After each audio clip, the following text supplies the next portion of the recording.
Hello, everyone. This is the 411 Ground and Pound MMA podcast. We are your weekly, mostly, look into the wide, wacky, wonderful world of mixed martial arts. I am Robert Winfrey. I am your host.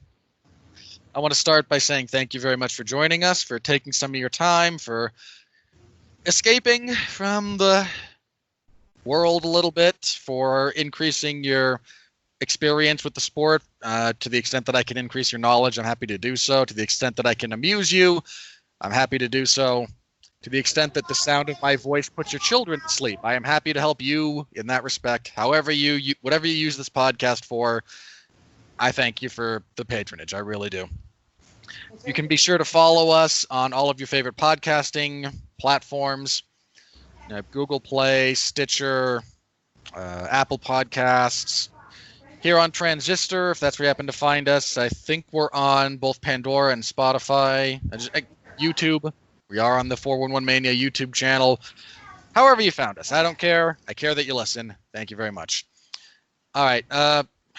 There will be no Jeff on this particular episode. Jeff is not available. And to be fair, I'm not going to bury the guy. I'm not going to tell any tales out of school for anyone who understands that particular idiom. Jeff's not available. Hope he's doing fairly well. Hope he stays safe as parts of the world crumble, because that's where we are. However, you are not going to be limited to my monotonous droning. I have here with me a special guest, one that hasn't been on this show since I ousted him from the hosting duties in a bloodless coup some 5 years ago. Probably longer than that, actually, now that I've depressed myself about my age. But the patriarch of the Radulich and Broadcasting Network wing of, which is under the W2M network umbrella, my partner in crime for movies and television whenever we happen to get together. Ladies and gentlemen, it's Mark freaking Radulich. Mark, thank you for saving the audience from just having to listen to me. Yeah, it wasn't a bloodless coup. I gave it away like a Christmas present that I was done with. Like, I'm no longer interested in MMA. Here, you run this happy horse shit. I'm going to go over here and talk about movies and music is what happened. Yeah, I got regifted. But hey, you have, and made it a point to say so, helped me out on any number of occasions when other folks have dropped out or whatever. So you just happened to catch me at the end of The Loudest Voice watch. I was literally just wrapping up episode 7 of 7. And then you put out the call, and I'm like, well, I have nothing to do for the next hour, so nothing to watch. Believe it or not. So I was like, yeah, I watched the show. Sure, I'll talk about it as best I can. Well, again, I deeply appreciate you stepping up on short notice, and hopefully our antics don't drive the listener base even further down. If this goes anything like my old coverages used to go, you're going to get a lot of hate mail. I don't know. We'll see. Well, I am so... I don't know. I'm in such a weird place with how I think about what I do now with coverage. I don't get hate mail. No, you're good at it. B, you're fairly. I don't want to say dry because dry sounds like an insult. No. It's dry. I am very dry. You're not putting up a picture of Ronda Rousey with like arrows pointing at her and then referring to Liz Carmouche as like pig hostage, like I did. The sad thing is the only reason you got hate over calling Liz Carmouche that was just people didn't understand the reference. It was a lot of things. It was the MMA, the 411 wrestling MMA comment area is not exactly filled with people who are taken with sarcasm and wit, playfulness, the kind of thing I tend to bring to a broadcast or a written piece of information. So I like to do, I'm a bit of a peacock. I like to do things with a bit of flair. I like to invest some humor into things. And my readers just wanted me to dragnet, stick to the goddamn facts. Hey, that's what I did, and I have single-handedly driven the entire MMA zone into the ground. So, well, okay. I mean, I think the UFC helps. Hang on. That is true. The UFC's schedule over the way they have escalated their schedule has. I've seen other people say this, and I agree with it. the UFC's schedule of events is fundamentally designed to burn out its fan base. Yeah. I have been an MMA fan through, I think, 3 or 4 distinct generations of other fans that have come in and left. Yeah. I mean, That's look, not to say I've been here forever, but I think not counting the odd show I caught with a large group of friends at someone's house or a bar, and I can point to 2 of them. There was Brock Lesnar, Frank Mir, and then GSP Bisping. No, GSP. Who the fuck was on that one? Brock Mir 2. UFC 100. Oh, 2? Yeah. That's UFC 200. No, sorry, that is 100. Yeah, it was 100. So that's Brock Mir. That's it's not Bisping. That's GSP and Thiago Alves. Yeah, and then Dan Henderson. Dan Henderson and Michael Bisping. That's what I was. Okay, I was conflating. That's where the GSP Bisping thing came from because they're on the same card, just not fighting each other. Not yet, at least. Well, the result was the same when they did fight each other. Michael Bisping clobbered on the ground and then unconscious.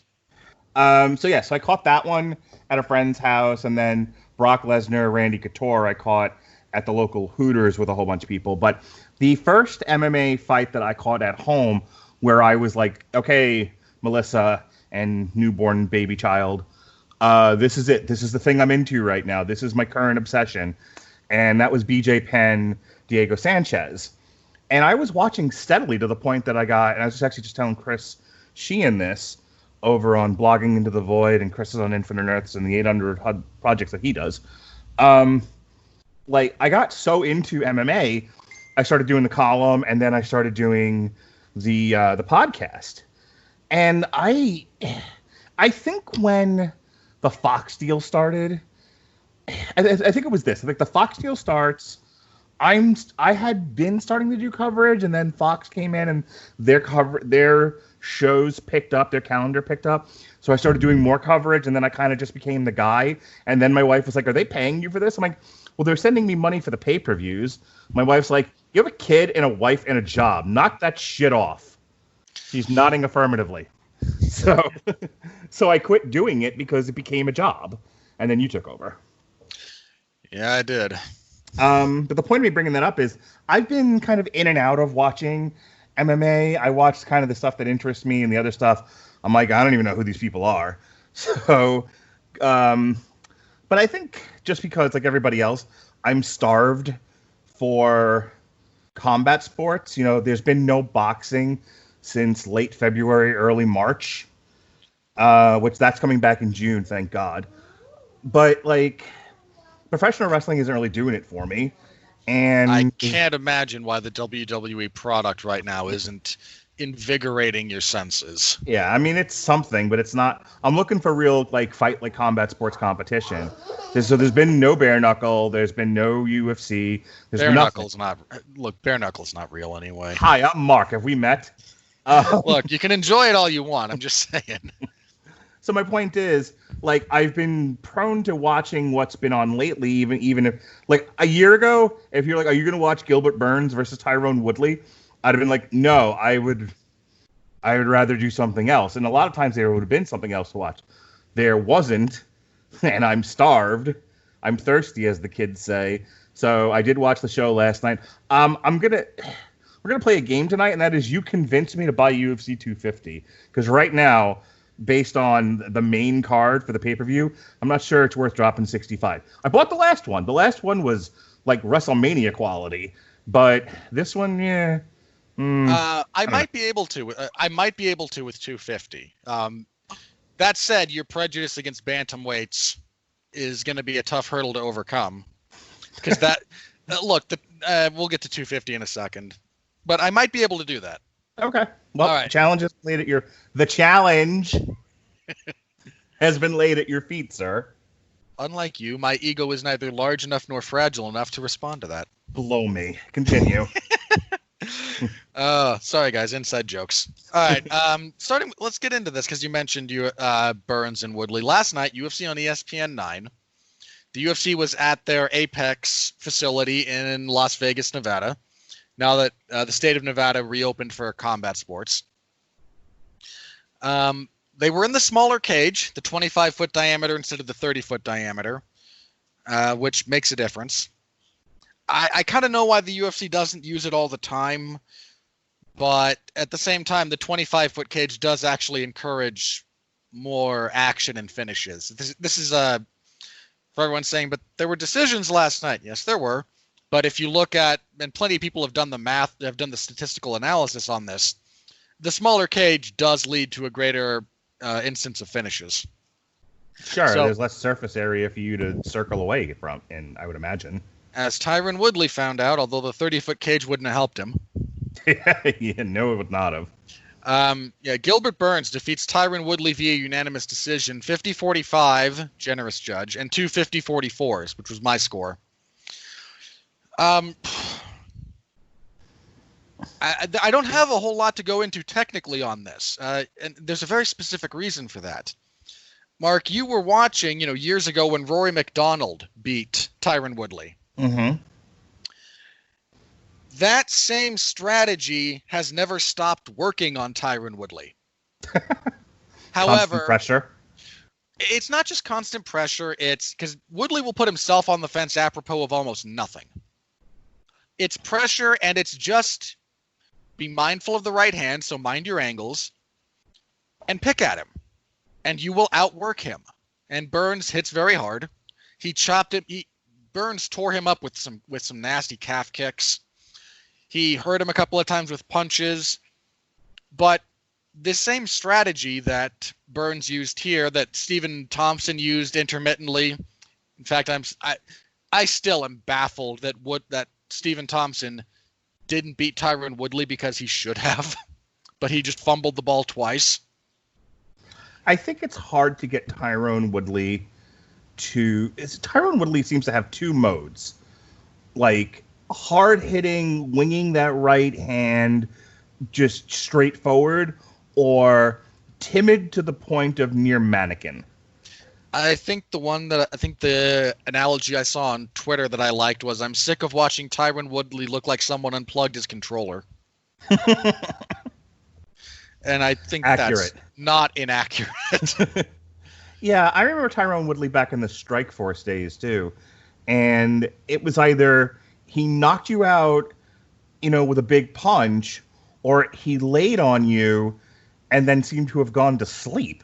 But in such a way, he was kind of like a boa constrictor, where he just sort of grabbed a hold of you and didn't let go. And you were like, well, I'm stuck now, and I don't know what to do, and he won't get off me. Yeah, and he got into the UFC, and it's a lot of the same. He has a strategy that he was able to make work for him. I think he benefited a lot from, I wouldn't say favorable matchmaking in the sense that he was being catered to, but a lot of the guys he fought gave him stylistic openings in that if you want to be vulnerable to what Tyron Woodley brings to the table offensively, be a southpaw, because it gives his right hand a straight punching lane, and don't be as defensively good from that stance. So Stephen Thompson at times, when he'd go southpaw, his defense is not as good from that side. His offense is also different, but Damian Maia, southpaw, shaky striking defense. And again, Woodley, that Damian Maia fight is what it is. Darren Till, southpaw, little shaky on the striking defense side of things. So he had a run. Even his title win, Robbie Lawler, southpaw, and especially early, Lawler's defense, not the greatest. So he was able to utilize his style to capitalize on the opponents that were put in front of him. And I don't to be clear, good on you, man. That's what you're supposed to do. I'm not trying to bury Tyron Woodley. But he fought, in Kamaru Usman, a wrestler, in terms of MMA wrestling, at a bare minimum comparable, I would argue superior, who pressured him from the orthodox stance, clinched him, took him down, worked his body. Here he fights a multiple-time jiu-jitsu world champion with heavy hands, heavy kicks, from the orthodox stance, who pressures him and who outworks him, and he drops another decision. Again, they're just kind of doing what Rory McDonald did with a few tweaks to their individual skill sets, and it's still working. This was I don't know if Tyron Woodley's going to retire after this, but there's a few things to. Is he making noise about retiring? I don't think so. I think what he did like an Instagram live thing after he got that giant cut in his head stitched up. Mm-hmm. He said, I've got a weird kind of piece for a man who, forgive my language, I'm going to quote him, just got his ass kicked. So I don't know, but there's a few things about Woodley that you have to consider when we talk about what's next for him. One, he's 38. When he won the title, when he beats Robbie Lawler, 3 years ago, give or take, he became the oldest welterweight champion in UFC history. Now he's lost it. Then he lost it. He was the oldest one to lose it. So he's up there. 38 is up there especially for the lower weight classes. Aging in combat sports when you get to like heavyweight and light heavyweight is a little different because of the players involved. Some of the factors are different, but welterweight rewards speed, muscular reaction, and Woodley doesn't quite seem to have that. This is the first losing streak of Tyron Woodley's entire career, which is impressive. But you also have to consider that he is now in his last 2 fights, he has lost all 10 rounds that he has competed in and dropped at least 2 rounds across that were universal or near universal 10-8s. Some of this is level of opposition. Again, Kamaru Usman is the best welterweight in the world, I think. And Gilbert Burns is clearly very, very talented. But he was definitely persistent. My goodness. But that's a troubling trend. So if I had to bet money, I think he walks away from the UFC because he's not able to, at this stage of the game. And I'm just spitballing here, but he might be doing the mental math as you're somewhat illustrating and thinking, you know what? At this level, I'm just going to embarrass myself. So let me go to a place where I might get some favorable matchups. I'll make some easy money, and I can start thinking about the next chapter, the next big chapter of my life. So to that end, I think he's got 2 choices for a guy with his name and his ability. He can go to Bellator, or he can go to Bare Knuckle. Bare Knuckle is always willing to shovel money at ex-UFC guys to just get a name on their card. Bare Knuckle is willing to say they'll shovel money at people. Haven't they been sued? Hang on. Haven't they been sued twice already for non-payment? Oh, have they? Oh, that I don't know. I just know Hector Lombard showed up there. Dave Rickles is either showing up or has showed up there. Bigfoot's been there. Gabriel Gonzaga. It's Bare Knuckle's kind of becoming like the place where MMA fighters go to die. And it's for a lot of them, it's an easy night. It's a short night, and for a lot of them, they do the math on it and they're like, I don't have to worry about wrestling and jiu-jitsu. I don't have to worry about kicks. I can just throw punches, and it's very crowd pleasing. I know you hate it, but for people who just for the Just Bang Bro crowd, of which I am a part, it's very crowd appealing. It's quick. I've watched a few of these bare knuckle cards. There's a lot of bare knuckle leagues out there. I'm talking about specifically bare knuckle fighting championships with the yellow and black lettering. Those nights go by really quick, and people seem to enjoy them. And they've got 2 cards coming up, one in Kansas and one somewhere else. So a lot of guys come in, kind of take the easy money and go. If he really wants to make another go of it, for however long they're going to be around, there's always Bellator. Bellator has been running shows. There's been a bunch on DAZN. They're still on the quote-unquote the Paramount Network. And up until the world took a momentary pause, they were running a couple of shows a month. So, and again, they keep pilfering ex-UFC guys that either walked away because of Reebok or because of the situation like Tyron Woodley's in, where he's like, well, I've kind of hit the ceiling in this company. Well, I tend to imagine he was hoping that his rap album would take off. I just drank tea. Please don't make me laugh. Oh God, sorry. My favorite tweet came out after a Twitter exchange between two people who are essential. I consider them essential following for MMA on Twitter. You have Grabaka Hitman and the official UFC stats person, MJC Flip to Script. And Kaposa's tweet was, I believe, "I'm outrageously drunk. Was Tyron Woodley's performance as bad as I really think it was?" And the UFC stats guy's response was, "His music career is on firmer ground right now." Ew. So I got a chuckle. I don't know what's next for Burns. The UFC was kind of putting out feelers for, well, maybe he could fight for the belt because we don't want to be leveraged by Colby Covington or Jorge Masvidal, both of whom would make for really. I mean, I don't think you can do a Covington Usman rematch just yet, but I don't know what's going on at welterweight. I really don't. I mean, for a while it seemed like Masvidal was pretty easily the fight to make if you couldn't get Masvidal and McGregor together. Yeah, isn't Masvidal in line for a title shot? Like, isn't he? Yeah, he's won his last couple of fights, no? Yeah, he has. And I hate to say, he suffered the most because of the pandemic, because that's ridiculous. But Masvidal's career, coming off that Diaz fight, he was riding high. Right. And the lockdown and the pandemic and whatnot, that cooled his momentum considerably, to the point where now there's kind of rumors that they're looking to just rebook Masvidal and Diaz. How many times are they going to do that? Hang on.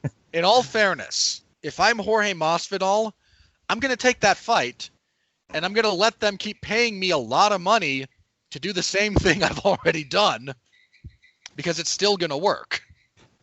Look, you're not going to get an argument out of me against a money-weight fight. I'm all about the money-weight division. I'm all about the UFC making circus fights. I'm not into repetition, though. So, I don't really want to see Conor McGregor Khabib again either. I want to see Justin Gaethje versus.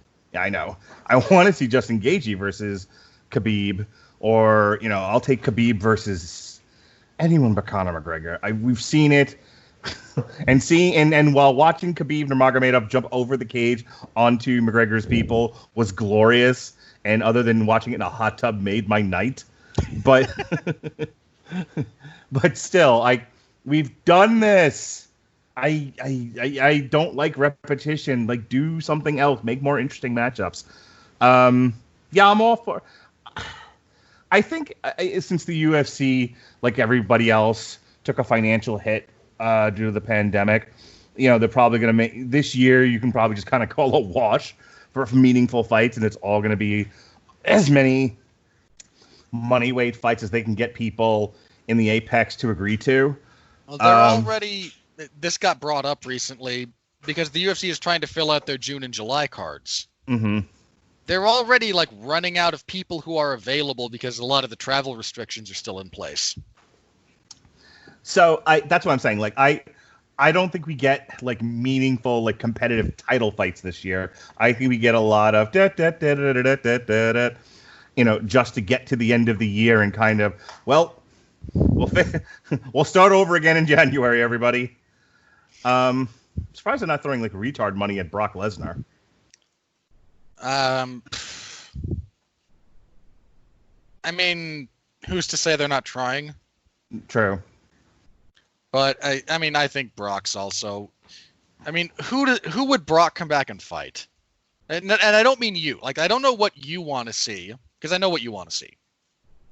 If you're trying to pitch to Brock Lesnar, stop taking the money from WWE, get back into a training camp, put yourself through all that, re-enter the USADA testing pool, and come back to MMA to engage in actual genuine combat for a paycheck.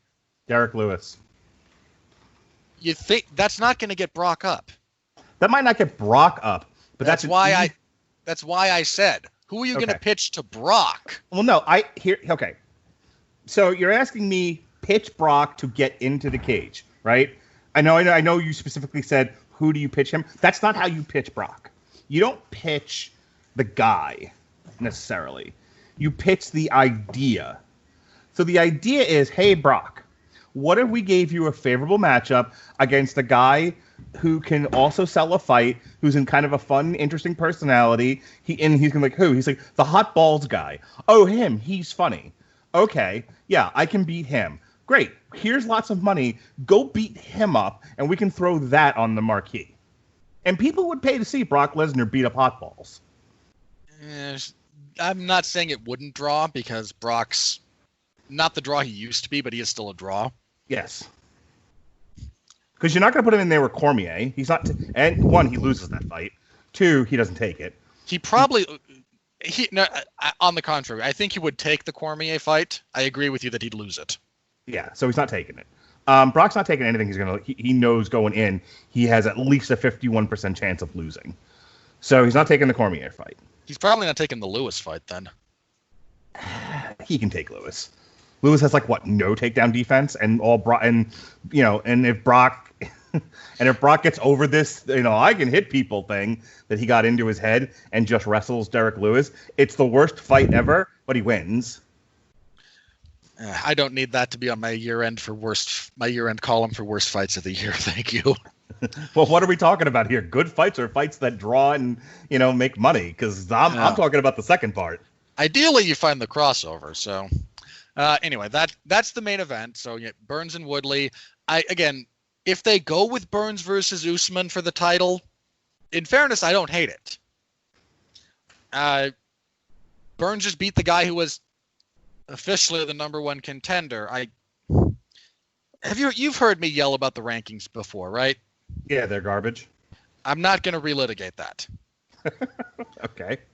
I will say, here's all I'm going to say about that. Tyron Woodley, coming off of a lopsided loss to the now champion, and B, over a year off, is not the number one contender. That's all I'm going to say about that. Okay. But he was officially ranked that. Burns beat him, so I don't know if Burns takes over the number one spot, but he's definitely going to bump up. So, again, with Usman's next fight, you have three clearly deserving contenders, right? Only one of whom you actually know about. Because you know about Jorge Masvidal. Uh-huh. You know for the moment about Gilbert Burns. Yes, I was awake during that fight. And then there's Leon Edwards. Okay. Who I'm sure you don't know exists. I'm sure I've seen him fight somewhere. Sure, yeah, he's on like a 7-fight winning streak. So, and sadly, the thing he's most known for is a backstage altercation with Masvidal, after which Masvidal said, "Yeah, I had to give him the 3-piece with the soda." Okay, so I feel like Dana White is, if not one of my patron saints, then at least one of my spirit animals. I hate you so much for that. That's why you bring me on. I feel Dana White. I know how he thinks. I can't see how you don't make Masvidal Usman next. I think the major consideration there is the money from, I think, Usman, actually. The way the story's been circulating. Usman to fight Masvidal wants essentially, I don't know if it would be a permanent bump or at least a 1-fight bump for that fight. I think this is where the UFC tells him eat shit and die. Either fight Masvidal or we'll just send you home and we'll throw the title up in the air as they do with every other title they've had, and it can be Masvidal versus whoever the fuck he picks. Gilbert Burns, Gilbert Godfrey. They're not going to do that. Look, if Usman makes unreasonable financial demands about fighting Masvidal, the UFC will badmouth him publicly for other things, and then book him in a fight that draws a lot less money, and then behind the scenes go, "Hey, guess what you could have been doing right now?" Right. Because that kind of passive-aggressive gaslighting is much more their style. Yeah, and look, and Kamaru Usman is not Jon Jones. No one knows what a Kamaru Usman is. It sounds like something you should be raising money for. Look, wow. Usman got a serious bump from the Covington fight. I totally stole that line from the loudest voice, by the way. Fair enough. The point is, outside of MMA circles, people who follow the sport, either directly or casually, you have to be above you have to be more invested than purely casual, I think, to really kind of be aware of Usman. That's my point. Like, then you have no bargaining power. Yeah, he doesn't, apart from him being the champion. Right. Like that's kind of all he's got, and I don't blame him trying to get more money out of it at all. No, but I don't. But I think he has. Is he going to be successful? No, and probably not. And he has to then come to his senses, and so I think the UFC has to go back to him and be like, no, everyone's team UFC, or just go home and we'll figure something else out. And I think most of these guys will come to their senses when they realize how little bargaining power they actually have. I imagine what we wind up getting is the rematch between Masvidal and Diaz. Usman will fight either Edwards or Burns. Mm-hmm. And then they might, almost sounds like you have like a little mini tournament there.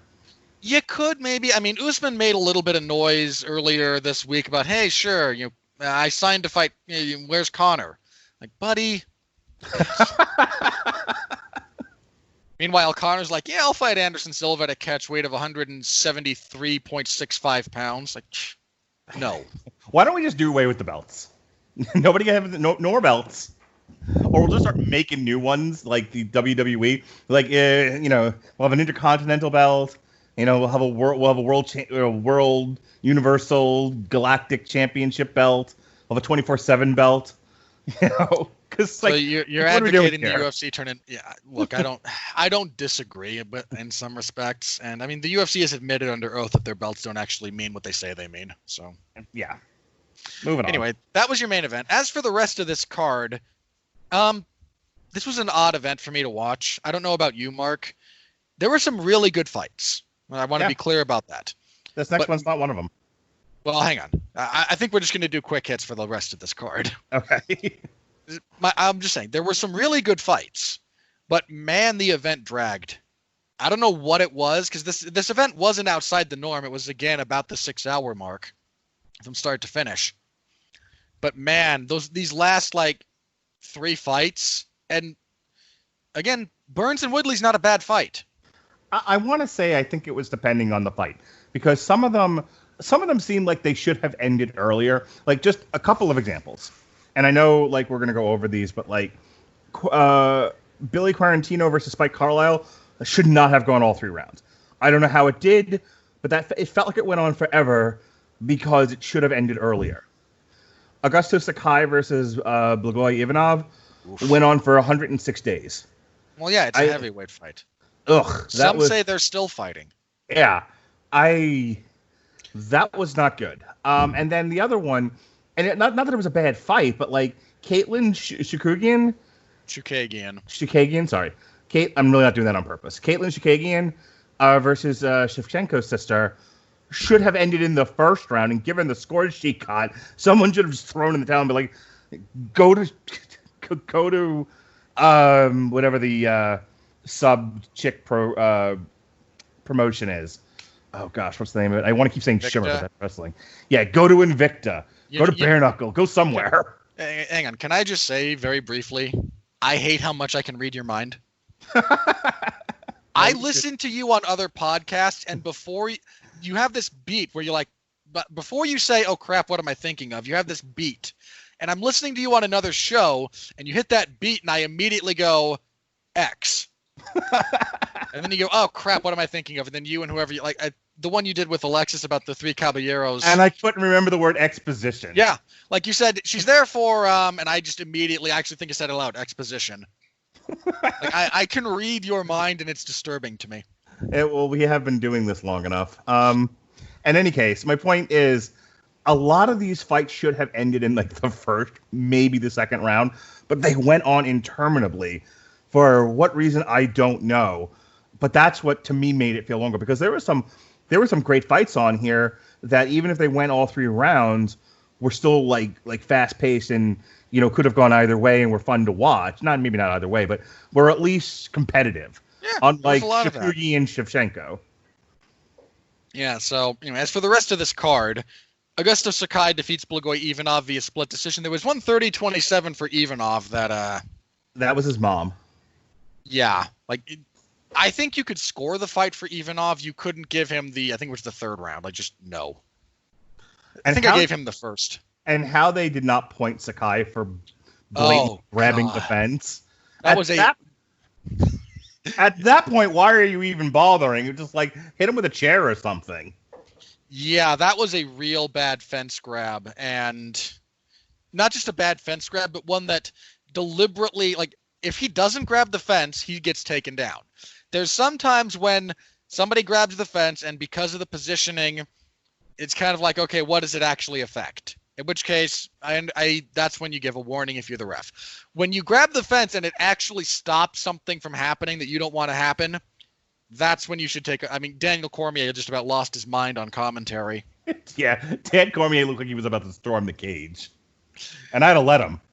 Yeah, it was. He could have beaten those two at the same time. Yeah, he could have. So anyway, Sakai gets the split decision win. Should have been a draw with that point deduction. That should have happened. Bad call by the ref. I believe that was Herzog, actually. So, but Sakai still undefeated in the UFC. Should be moving up the ranks, but it's heavyweight, so no one cares. At a prearranged catch weight of 150 pounds, Billy Quarantillo defeated Spike Carlisle via unanimous decision, 29-28 across the boards. This fight was awesome for about a round and a half. Yeah. And to be clear, for the second half of the fight, it's not like it starts sucking wind, but it's a lot of the same stuff. Yep. With about half the energy. And these guys fought at a torrid pace. They threw everything but the kitchen sink at each other. But credit to Spike Carlisle's defense. Quarantillo is a pretty solid jiu-jitsu practitioner. For him to constantly escape having his back taken like that, you get kudos, man. But again, it was fun, but it just was a lot of the same as the fight wore on. Not a bad fight, but it's a couple of guys who were both in their second UFC fight, so plenty of stuff for both of them to work on. But 2 guys who I think are fine members to the roster. Roosevelt Roberts defeated Brock Weaver via rear naked choke in the 2nd round. Weaver missed weight. He weighed officially 157.5. Roberts was just better everywhere. Roberts, he's got 1 loss, I think, in the UFC to Vince Pichel, which was just a little bit too much too soon. Roberts is a pretty legitimate prospect for the division. Again, he's still young. This was only, I think, his 10th or 11th fight, but he's someone to pay attention to.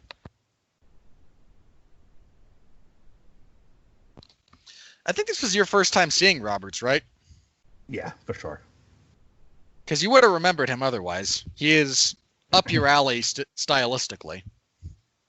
Yeah, for a lot of these people, they did not ring a bell. I don't blame you. I've seen most of them fight before, and I was like, oh yeah, I remember that. I had to jog my memory. I was into this next one, man. Mackenzie Dern's a hottie. How did I know you were gonna? A nice little body on her. You stalk her Instagram? I was last night.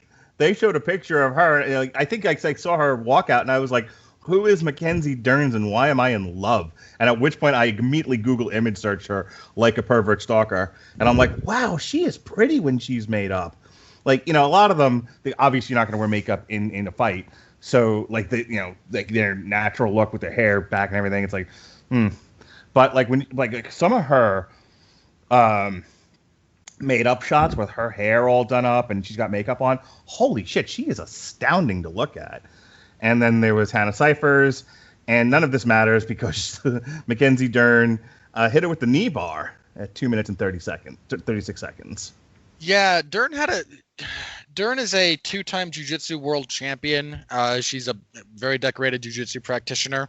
Her wrestling is terrible. It's just not good. Cyphers gave her the business early. She was landing good punches. They got into the clinch, and Cyphers immediately was framing and throwing strikes, knees, punches, elbows. Like, you're not going to clinch up with me for nothing. But eventually Dern does get close, goes for a kind of a throw, winds up, on bottom, basically kind of pulling half guard. She inverts, grabs the knee, rotates to be on top. Again, Dern's jiu-jitsu is superb. It just is. This was the first leg-related submission in UFC women's history, so yay. Jesus Christ. As long as that it's got to be, what, 8 years, 10 years that they've had a women's division? When did Ronda Rousey show up? Because she was the impetus for their inclusion of women. I don't know when Ronda showed up. Hang on. Let me look it up. This is a long time to go, and that's the first leg submission. 2013, so 7 years. That's close. That's pretty incredible. That's quite an accomplishment. First of all, none of the other girls could get a leg lock. Nobody else could do a leg submission. Really? Leg locks of various varieties in MMA are kind of a rarity to begin with. People don't like committing both of their hands to an attack. And also, this is an ugly reality, but I'm going to say it because I think it's true. Most people attempting leg locks in MMA aren't good at them. I will throw this third thing out there. I think statistically, now I'm not looking at hard data to back this up, but so if somebody wants to at me on Twitter with, the numbers and the whatnot, that's fine.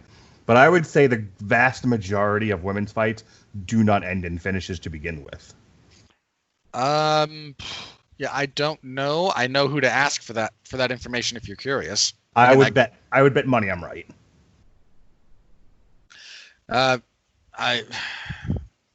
There's a few people that skew that data, but you might be right. So anyway, again, good win for Dern. I don't know where she goes.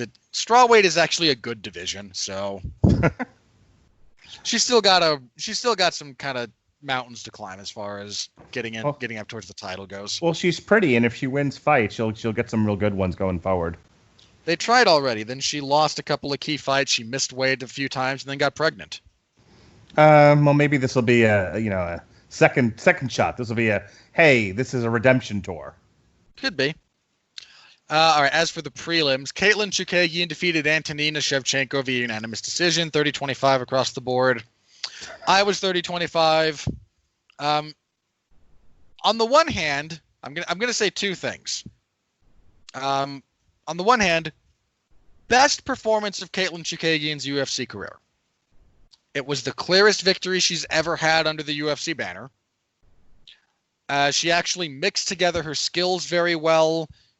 She wasn't just shadow boxing, hitting the invisible person 6 inches in front of her actual opponent, which she does a lot. So I want to first preface, really good, right? Best performance of her career. It is therefore also somewhat incumbent upon me to say you had some combination of full mount or back mount for literally 10 minutes of a 15-minute fight and couldn't get a finish. Yeah. I'm less blaming Shevchenko for that than I am Chukagian. Way to not stick the landing. And look, Caitlin she needed a good performance coming off of her title shot because Valentina Shevchenko ran over her like a steamroller. That was not a competitive fight. Shevchenko just, to the shock of no one, Valentina Shevchenko better than everyone in that division by a mile. Flyweight's not a good division on the women's side. Daniel Rodriguez defeated Gabriel Green via unanimous decision, 30-27 across the board. Not a bad little brawl. Nothing terribly memorable. Jamal Hill actually had a really good performance. Defeated Klidson Abreu via TKO. This was a knee to the body and punches 151 of the first. Hill still a little raw, but some very obvious skills. This was his second UFC fight. I believe also his second finish. that was a wicked knee he hit. So good on him. Light heavyweight is in dire need of an injection of talent. So hopefully he can be part of that. Brandon Royval defeated Tim Elliott via arm triangle choke, 3:18 of the second round. Fun fight, to the shock of no one. Flyweights. Entertaining fight. Lot of fun, lot of scrambles, lot of wrestling. Elliott just couldn't keep his pace. Royval can catch the arm triangle in the second. Good win for Royval. He was, I think he was the underdog here, and not insubstantial one. So good on him. Hopefully the flyweight division sticks around. I mean, they're trying to run back Figueiredo and Benavidez for the belt, but if something crazy happens to that fight again, I mean... I thought they were retiring flyweight as a division. They were trying to. For some reason, they decided not to. I still don't know why. So they stripped / Henry Cejudo vacated flyweight, right? Right. Because, yeah, sure, I'll save a division and then instantly abandon it. You saved nothing. I mean, in all fairness, him beating TJ Dillashaw did save it, because if Dillashaw wins, they just dissolve it. Well, I am sure of that. I would think that for the UFC to have a operable flyweight division that's in any way meaningful, you have to have a large injection of foreign talent, East Asian, far East Asian talent. Like you'd almost need to either buy one in and of itself or buy a lesser promotion, that has a large flyweight stable, because that's like half of them come from them in Mexico. Well, the real issue that the UFC ran into was they released a giant chunk of the flyweight division. There was like noise made about, no, we're renovating. Like, no, you're bulldozing. Yeah, I was gonna say, there's only one reason to release them, and that is to get rid of the division. Then they kind of changed their mind. I don't know why. So they booked for the vacant flight Joseph Benavidez versus Davison Figueiredo. Oh, God. In the funniest set of circumstances, Figueiredo misses weight and then knocks out Joseph Benavidez cold. At that point, honestly, when that happened, I went, that's it. Like, they gave it a shot. They tried to move on, and this is like when, BJ Penn and Kyle Luna fought to a draw at lightweight, and the UFC said, screw it, no more lightweights for 5 years. I thought they were going to do that. They rebooked it. If something crazy happens in that fight a second time, I think they're done. So anyway, also in this event, Casey Kenny defeated Louis Smolka via guillotine choke, 3:03 of the first. Nice stuff from Kenny. He got a really nice right hook when they were changing in the pocket. Smolka shot a desperation takedown, left his neck out. Good stuff from Kenny. And Chris Gutierrez defeated Vince Morales via TKO leg kicks, 4:27 of the second. This hurt me to watch. And I mean that because those kicks, oh my, ow. Those calf kicks were I mean, you saw some of the pictures of his calf afterwards, right? Yeah, they had mentioned a couple of times throughout the fight as he was getting kicked in the leg that it was like blowing up as the fight progressed. Yeah, his left calf in particular, right about the time this thing got stopped, it's visibly, like, physically distorted. Chris Gutierrez is a really good kicker, and you have to have a response to that. Whether that's checking them appropriately, whether that's kicking back to dissuade him, whether you need some kind of response. There is a physiological consequence to getting kicked in the leg like that. And Morales didn't have one and wound up not being able to stand. And if you can't stand, you can't fight. So, all right. Anything that you wanted to mention that you didn't already for the rest of those? No, I'm good. Okay. That was, again, UFC on ESPN 9. I know that wasn't a real high traffic event, but thank you everyone who did happen to read and follow along. Thank you to the very small number of you that commented.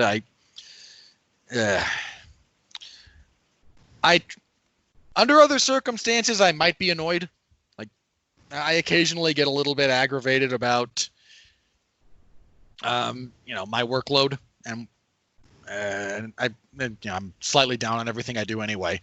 But given what else was going on right around the same time as this event, I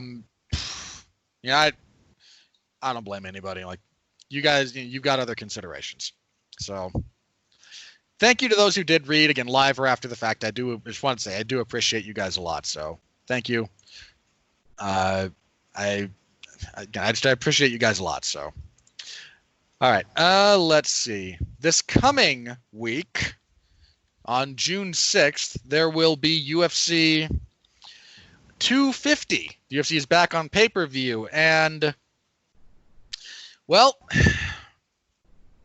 this is a really solid card, believe it or not. You might be looking at me going, you might be hearing me going, wait, really? Okay, the main event is,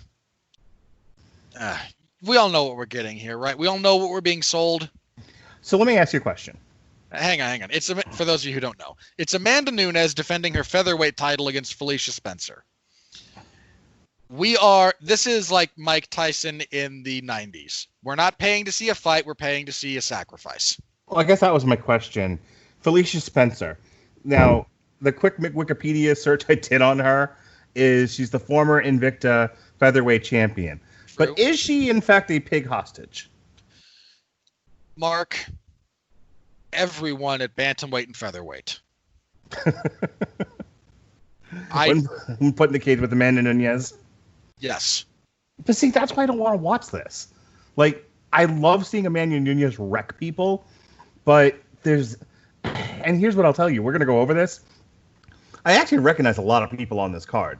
Rafael Assunção, Cardi Garbrandt, Aljamain Sterling, Sanhagen, Magny, Anthony Rocco Martin, Eddie Wineland. I can't believe he's still fighting. Did the hematoma on his head ever heal? Bruce Leroy, Meerkat. Hang on. I think you're confusing Eddie Wineland with somebody else, but no, wasn't Eddie Wineland the one that fought in the Toronto card where he had a hematoma the size of Neptune on his head? Who am I thinking of? Mark Hominick. That's the one. And no, he doesn't fight anymore. He shouldn't. Okay, then Eddie Wineland's the one with the horrible tattoos. Yes. It's one of those two. Bruce Leroy's on here. Heinisch, Meerkat. I actually know who Huissier Formiga is. So like, there's like names on this, but is $65 worth it to see Amanda Nunes wreck a bitch, and then people I mostly know from previous fights but don't really care about one way or the other? Well, if you don't care about them, I'm not sure how much I can help you, but okay. Again, let's look, the only draw that Amanda Nunes has right now is watch this woman physically destroy another human being. I mean, which is weird because that was the draw for Cyborg, right? It was like I would pay $65 to watch Cyborg wreck a bitch. You paid $65 to watch Amanda Nunes wreck Cyborg. Sure, but I'm saying like when Cyborg was in there with pig hostages, I would pay the money to watch Cyborg, and it's like I even when those were like seconds long, I felt it was worth it. But for whatever reason on this one, I'm like, because here's the thing. Cyborg, she would run across the cage and belt somebody upside the head. They'd turn and run away, and the fight would be over. Amanda Nunes wrecks people, no doubt, and I'm not putting this woman down. She's the best woman fighter on the planet. However, does she wreck people quite the way Cyborg used to in her heyday? Not really. Some of her fights are, in my opinion, and maybe I got to go back and look through them again, not as crowd-pleasing. In fairness to that point, Amanda's fighting a significantly better level of opposition. Fair enough. Again, I imagine Nunes is going to run over Spencer. I mean, Spencer has a decent enough kicking game. She's got good submissions, but I mean, I really struggle seeing how she offers anything to Amanda. I mean, Amanda has beaten everyone. She has beaten every 135 and 145 pound champion that the UFC has ever had.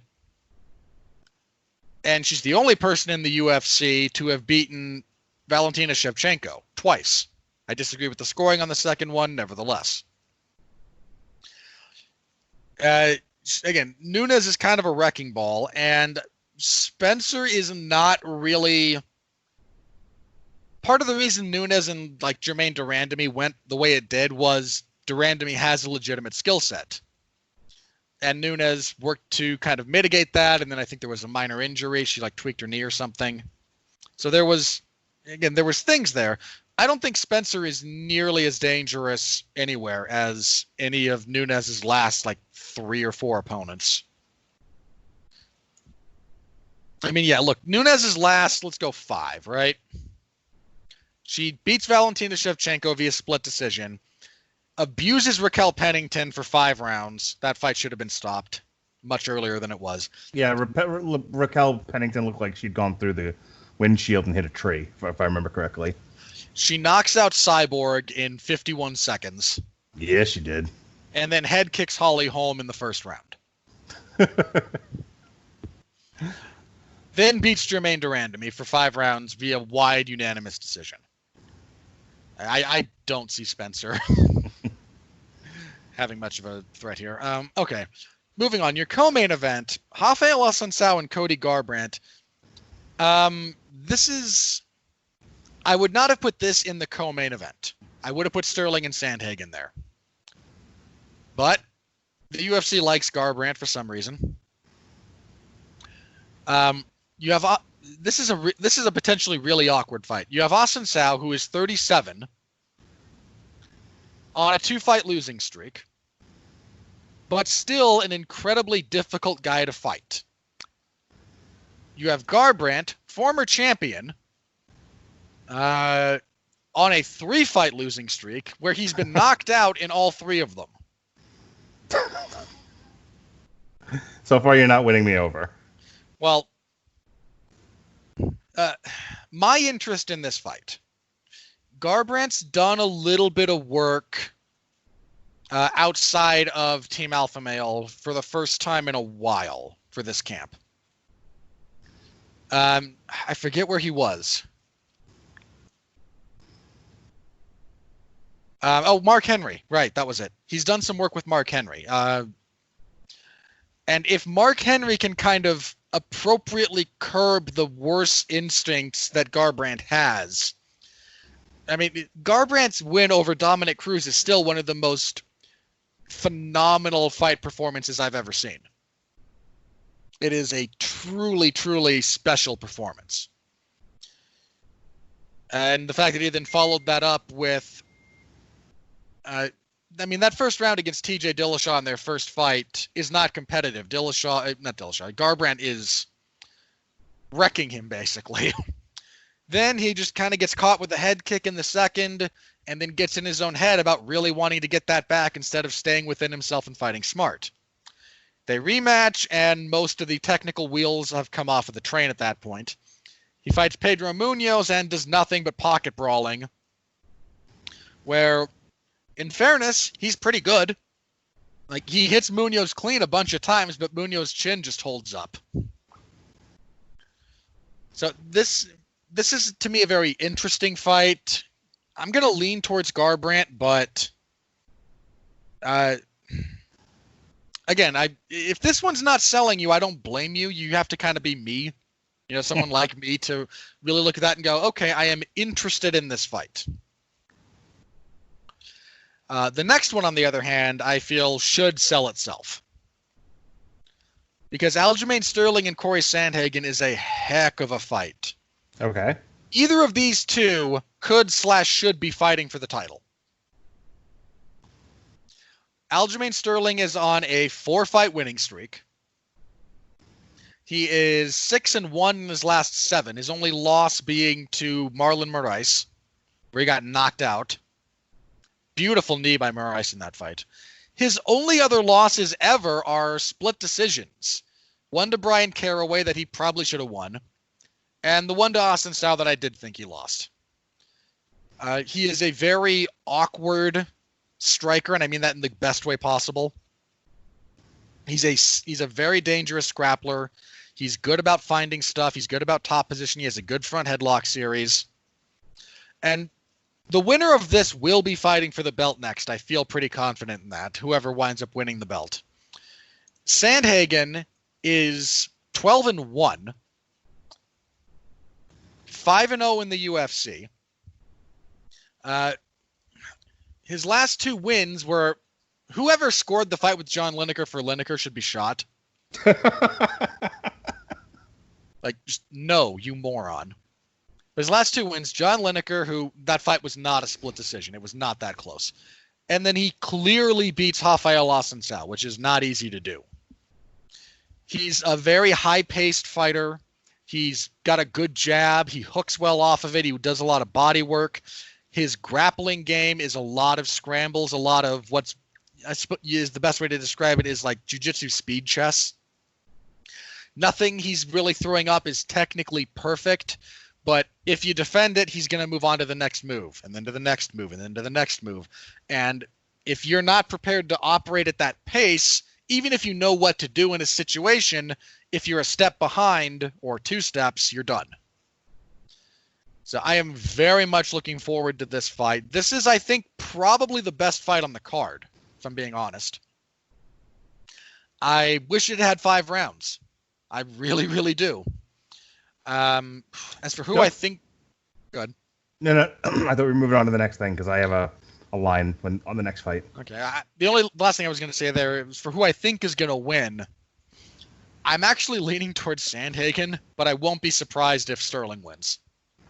Okay, so this next one, Neil Magny versus Anthony Rocco Martin. Don't you hate Neil Magny? Like, wasn't he one of the banes of your existence? For a while. Okay. But then he went on, then he went on like a crazy winning streak, didn't he? Yeah. Real long one. With some really good performances. And then he stopped having good performances. Okay. I mean, look, watching him really annoyed me for a while because I'm sorry, you have like 80 inches of reach. Literally 80, actually. Oh, is he another one that doesn't know how to jab? For a while, he didn't. He does now. Like, that was my big gripe was you have 80 inches of reach and you're initiating the clinch every time. Stop it. And again, he got better. He figured some stuff out. Winning streak, lost to Maya. Won 3 fights in a row. Got massacred by Lorenz Larkin. Scored a big win over Johnny Hendricks. Then got blown out of the water by Rafael dos Anjos. Beat Carlos Condit. Knocked out a guy who shouldn't have been in the UFC to begin with. Got smoked by Santiago Ponzinibbio. Took 18 months off. Rebounded against Li Jingliang a little earlier this year, actually. Well, sorry, some of that time off was due to a drug test issue that he had. And I think if you were going to do anything major, it would have happened already. He's fighting Anthony Martin, who sadly should be on a better run than he is. For those of you who don't know, Martin is, since returning to welterweight, Martin is 4-1. The one being a majority decision loss to Damian Maia that should have been a draw. So he should be undefeated technically at welterweight. He's coming off a win. I like Martin. I think Magny's a little bit washed at this point, and I mean, in fairness to Magny, he is 32 and this is his 30th fight. The vast majority of which have been in the UFC. I'm gonna pick Martin here, so that's where I land on this. So you had a thing, you had a gimmick, a bit. Oh no, just the don't you hate Neil Magny? That was the bit. I used to, then I came around, then I settled on meh because so did his career. And then from straight from the meth tattoo land. Oh god! We have kicking off the main card. former WEC bantamweight champion Eddie Wineland, who is, in fairness, 3-2 in his last 5 fights, with those 3 wins being finishes. Taking on the, you mentioned the land of meth tattoos. Well, the land of weed tattoos spawned Sean O'Malley. Perfect. Now, I'm not joking. The man's like a notorious weed advocate. Great. O'Malley, since I know you don't know this, undefeated, 11-0, 3 wins in the UFC. I was not a big believer in O'Malley. Then he, in no small part because of his fight with Andre Sukumtat in 2018, where he should have lost that fight, not because he didn't deserve to win the rounds, but because Sukumtat is a moron. O'Malley seriously injured or broke his foot or his ankle in the 3rd round. Literally could not put weight on it. And Sukumtat couldn't get a finish. Congratulations, Andre. You literally lost to a one-legged man in an ass-kicking contest. He was then suspended for marijuana violations because USADA. If you can't hear my eyes roll out of the back of my skull, my microphone settings might have been changed. But point being, I wasn't a big believer in his. He was really well. There was a lot of people that were high on him, no pun intended. And I just kind of went, I don't see it. Then he comes back from his suspension issues and stops Jose Alberto Quinones via TKO, head kick, and punches in 2 minutes. And the way that fight played out, that's when I went, okay, now I see it. Now I see kind of what he does. And if the UFC has really, really big aspirations for him, they like him, they think he's a potential star. I imagine they'll be trying to shoehorn him into the title scene sooner rather than later. Like, they really like him. I actually like O'Malley's chances here. He's a long guy for the division. And he has good power, and he has good diversity in his offense. And Eddie Wineland is very hittable.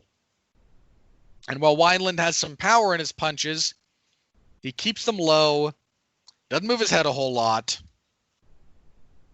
And I don't think the UFC would have made this fight if they didn't have a fair degree of confidence in O'Malley winning. Yeah, this seems like a step-up fight for Sean O'Malley, and Eddie Wineland is being served up for lunch. Yeah. That's kind of what's going on there. So I like O'Malley's chances there. And I imagine there'll be... he might wind up fighting the loser of Austin Sow and Garbrandt next, in all honesty. Which might be too much too soon, but he wants to fight for the belt either at the end of this year or first quarter of 21. So here's the deal. You actually kind of sold me on watching it. I can't because it ends at 1 o'clock in the morning and I have to be up at 5:30 for work. I don't blame you. There's plenty of considerations there. Not worth staying up for. So I'll probably watch the prelim card just because it's something to do and gives me, but then once the prelim card is over and the main card starts, I'm probably going to head off to bed. So about that prelim card. Yeah, as for the prelims, there's a featherweight fight between Alex Caceres and Chase Hooper. Bruce Leroy! Woo! This is a battle of the Afros. For those, Mark, Chase Hooper is young, like 20. But you will appreciate the fact that his hairstyle is like Ben Askren's. Perfect. So, no. So on Twitter, he jokingly refers to Ben Askren as his dad. And he's got a really nice personality, Hooper does. And he does the UFC sponsors him to do some interview stuff for them and whatnot. He interviewed Jorge Masvidal. And he said, I have just one question for you, Jorge. How could you do that to my dad? And Masvidal is not in on the gimmick. So he goes, who's your dad? And living the gimmick, keeping kayfabe alive, Chase Hooper goes Ben Askren, and Masvidal does that. Lips open, teeth visible. Ooh, sorry, man. Because he thinks he's being serious. Nice. I mean, he does get it explained to him, and Masvidal plays along with it, goes along with it. But, yeah, the first time Hooper fought, like Ben Askren immediately came on and went, "Son, is that you?" And Hooper's response was, "Yeah, you left after I came back from that wrestling camp early and said I didn't like it." So, again, there's a lot of fun to be had, I think, with these two. I actually do like Hooper's chances here. Caceres is... If I remember him correctly, he was very inconsistent. That's a nice way to put it. So I like Hooper's chances, but I expect that to just be a somewhat engaging, fun fight. Ian Heinisch and Gerald Meerschaert is potentially interesting. Heinisch has had some ups and downs. He's on a 2-fight losing streak because he fights in an unsustainable way. Meerschaert is a solid, fairly well-rounded veteran who just derailed the hype train of Deron Winn. I kind of like Meerschaert here, but I won't be shocked if Heinisch pounds him out. Cody Stamann against Brian Kelleher, another fairly relevant bantamweight fight. Is Stamann ranked, actually, now that I think about it? Let me bring up the rankings. If he's not, he's close to it. Yeah, he is. He's number 12. So ranked number 12 in the world, well, in the UFC. Kelleher just came back. He fought very recently, actually, at featherweight and got a solid win. Stamann just coming off of a majority draw with Song Yadong. His only loss in the UFC is to Sterling, who caught him with a Suluev stretch and damaged his knee while doing it. I like Kelleher. I like Stamann. Hard to figure this one, actually. I'm gonna go with Kelleher. Actually, I think Stamann probably leaves his neck out on a guillotine, but that's just a hunch. Charles Byrd will fight Maki Pitolo. Byrd has 3 fights in the UFC, only 1 win. He has losses to Darren Stewart and Edmund Shabazian. Not a lot of shame in either of those, but he needs a win here, and I think he'll get it against Pitolo. Pitolo's fought in the UFC before, I want to say. Bringing up his... Yeah, he lost to Callan Potter. I vaguely recall that fight. I know I watched it. I just vaguely recall it, so I'm gonna go with Byrd there, but eh. And then on our early prelims, at flyweight, because the UFC hates them, Alex Perez and Jussier Formiga. Perez has only lost to Joseph Benavidez. He's got a good UFC record, jeez.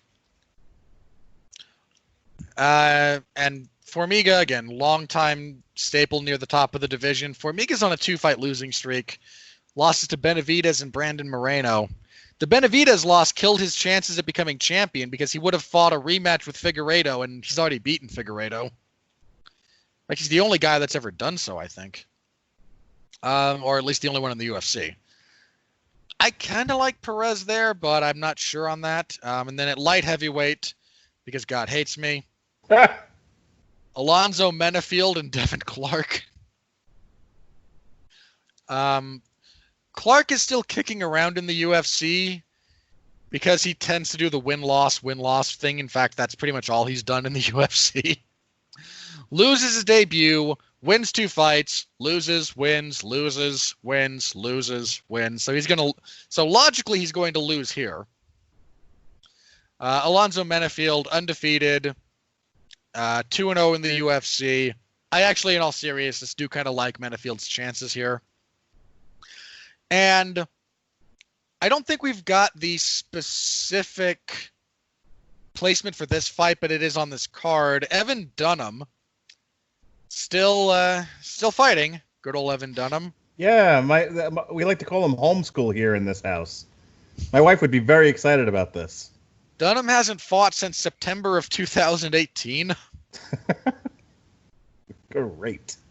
He retired after being stopped by Francisco Trinaldo. He tried to return against Michael Johnson, but that fight got scrapped. Now he's got this one against Herbert Burns, who is the younger brother, I believe, of Gilbert Burns. Burns had a pretty decent win in his UFC debut. I'm going to go with Burns because, seriously, that layoff for Dunham, and he was on the downhill slide before that. But that's our set of prelims. So, Mark, any other thoughts on those? Any fights that stand out to you? Any jokes you have? No, I'm good to go. Thanks. Alrighty. Let's start with the it's not breaking, but it's been developing all day news. Okay. UFC light heavyweight champion Jon Jones has apparently had it up to here with the UFC. He stands all he can stand. He can't stand no more. The chronology of events as I understand it. After one of the last events, Jon said, the crux of it was, I'm looking at these heavyweights and I'm thinking maybe it's finally time to make a move. I watched Francis fight and I wasn't all that impressed. I know how I'd beat him. How about it? That was essentially putting a feeler out there. If I go up to heavyweight, here's a guy, high profile, name value, who I think I can beat, who I benefit from beating, who would benefit from beating me if he does, mind you. Is there an appetite for this? Francis Ngannou responded and basically said yes. Yeah, I will fight you. Come on up to heavyweight and we'll go. The UFC and Jon apparently could not come to terms on money for this.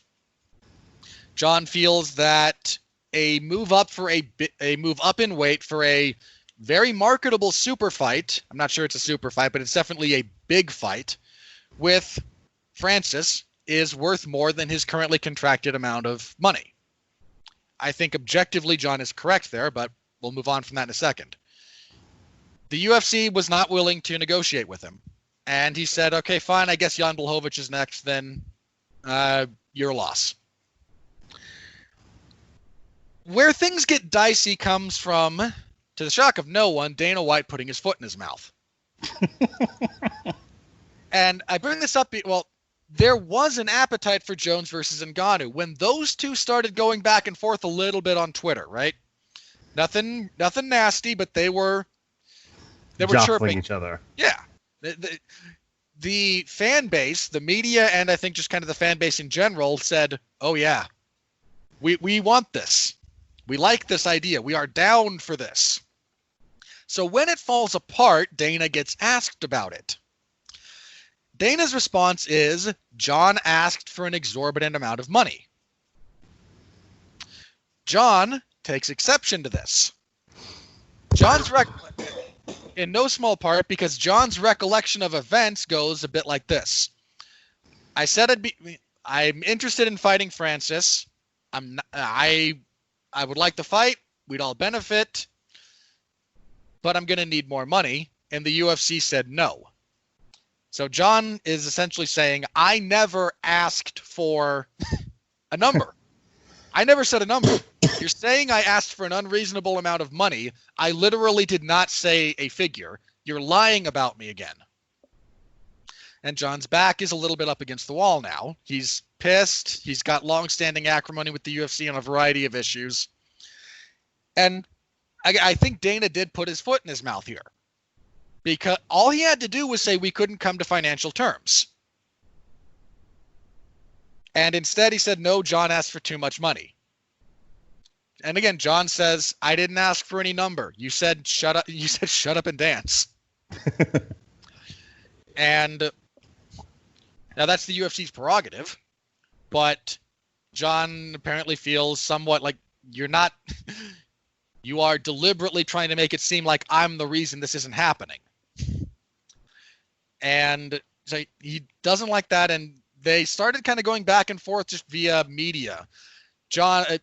Dana said Jon asked for Deontay Wilder money, and Jon's response to that was essentially, I didn't ask for Deontay Wilder money. I asked how much does Deontay Wilder make to fight? which is a fair question. Deontay Wilder gets about $30 million a fight. Jon Jones is a better fighter than Deontay Wilder by every ranking across his sport relative to Deontay's.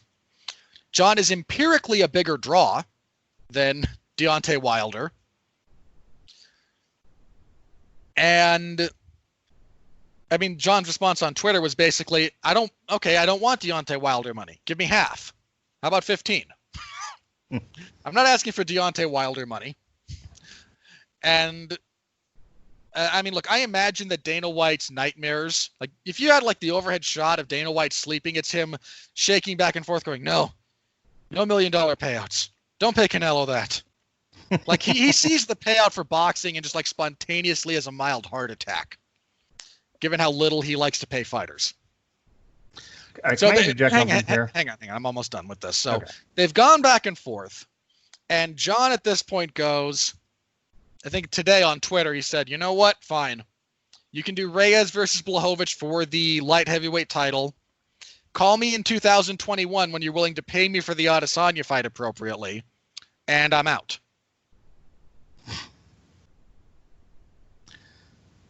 And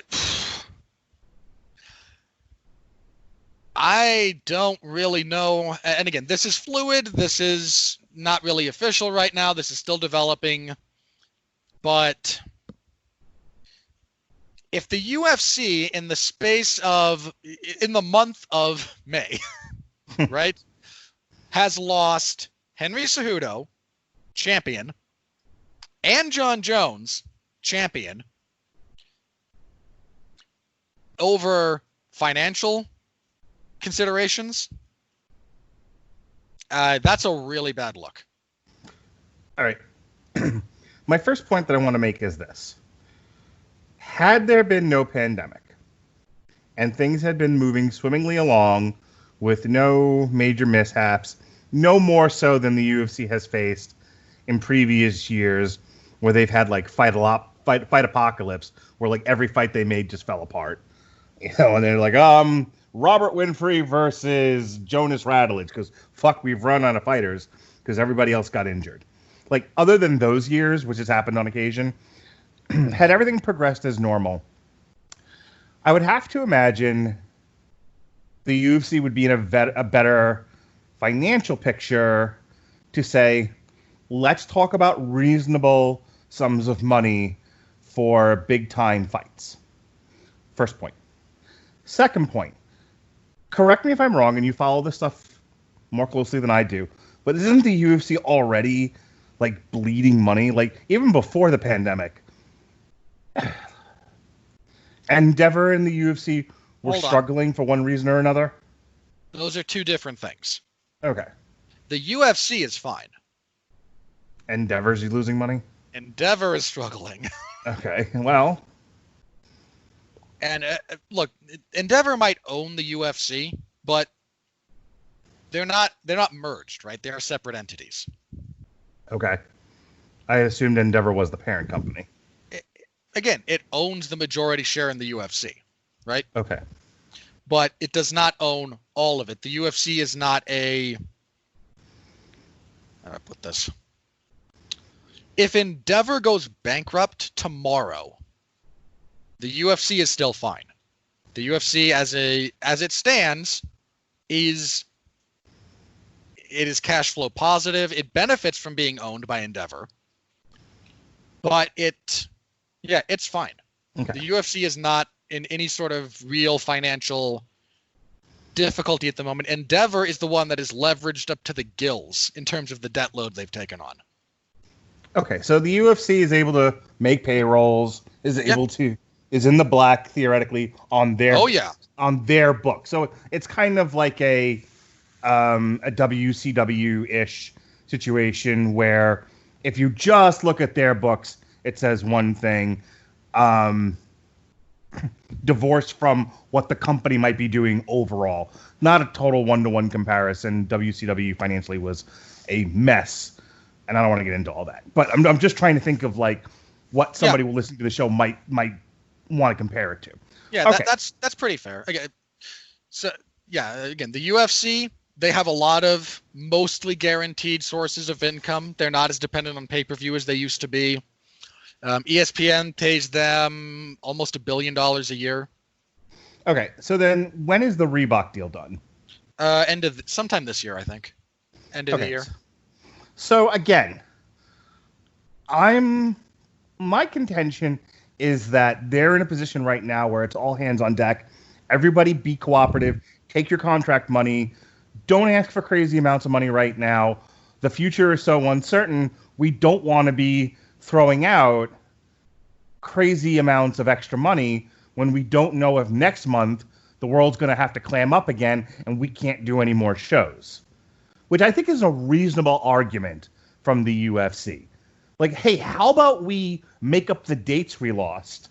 How about everybody be a team player, get behind? I don't want to get into the whole, well, the UFC doesn't have a moral high ground because they pay their low-tier fighters like garbage, because that's a whole other argument.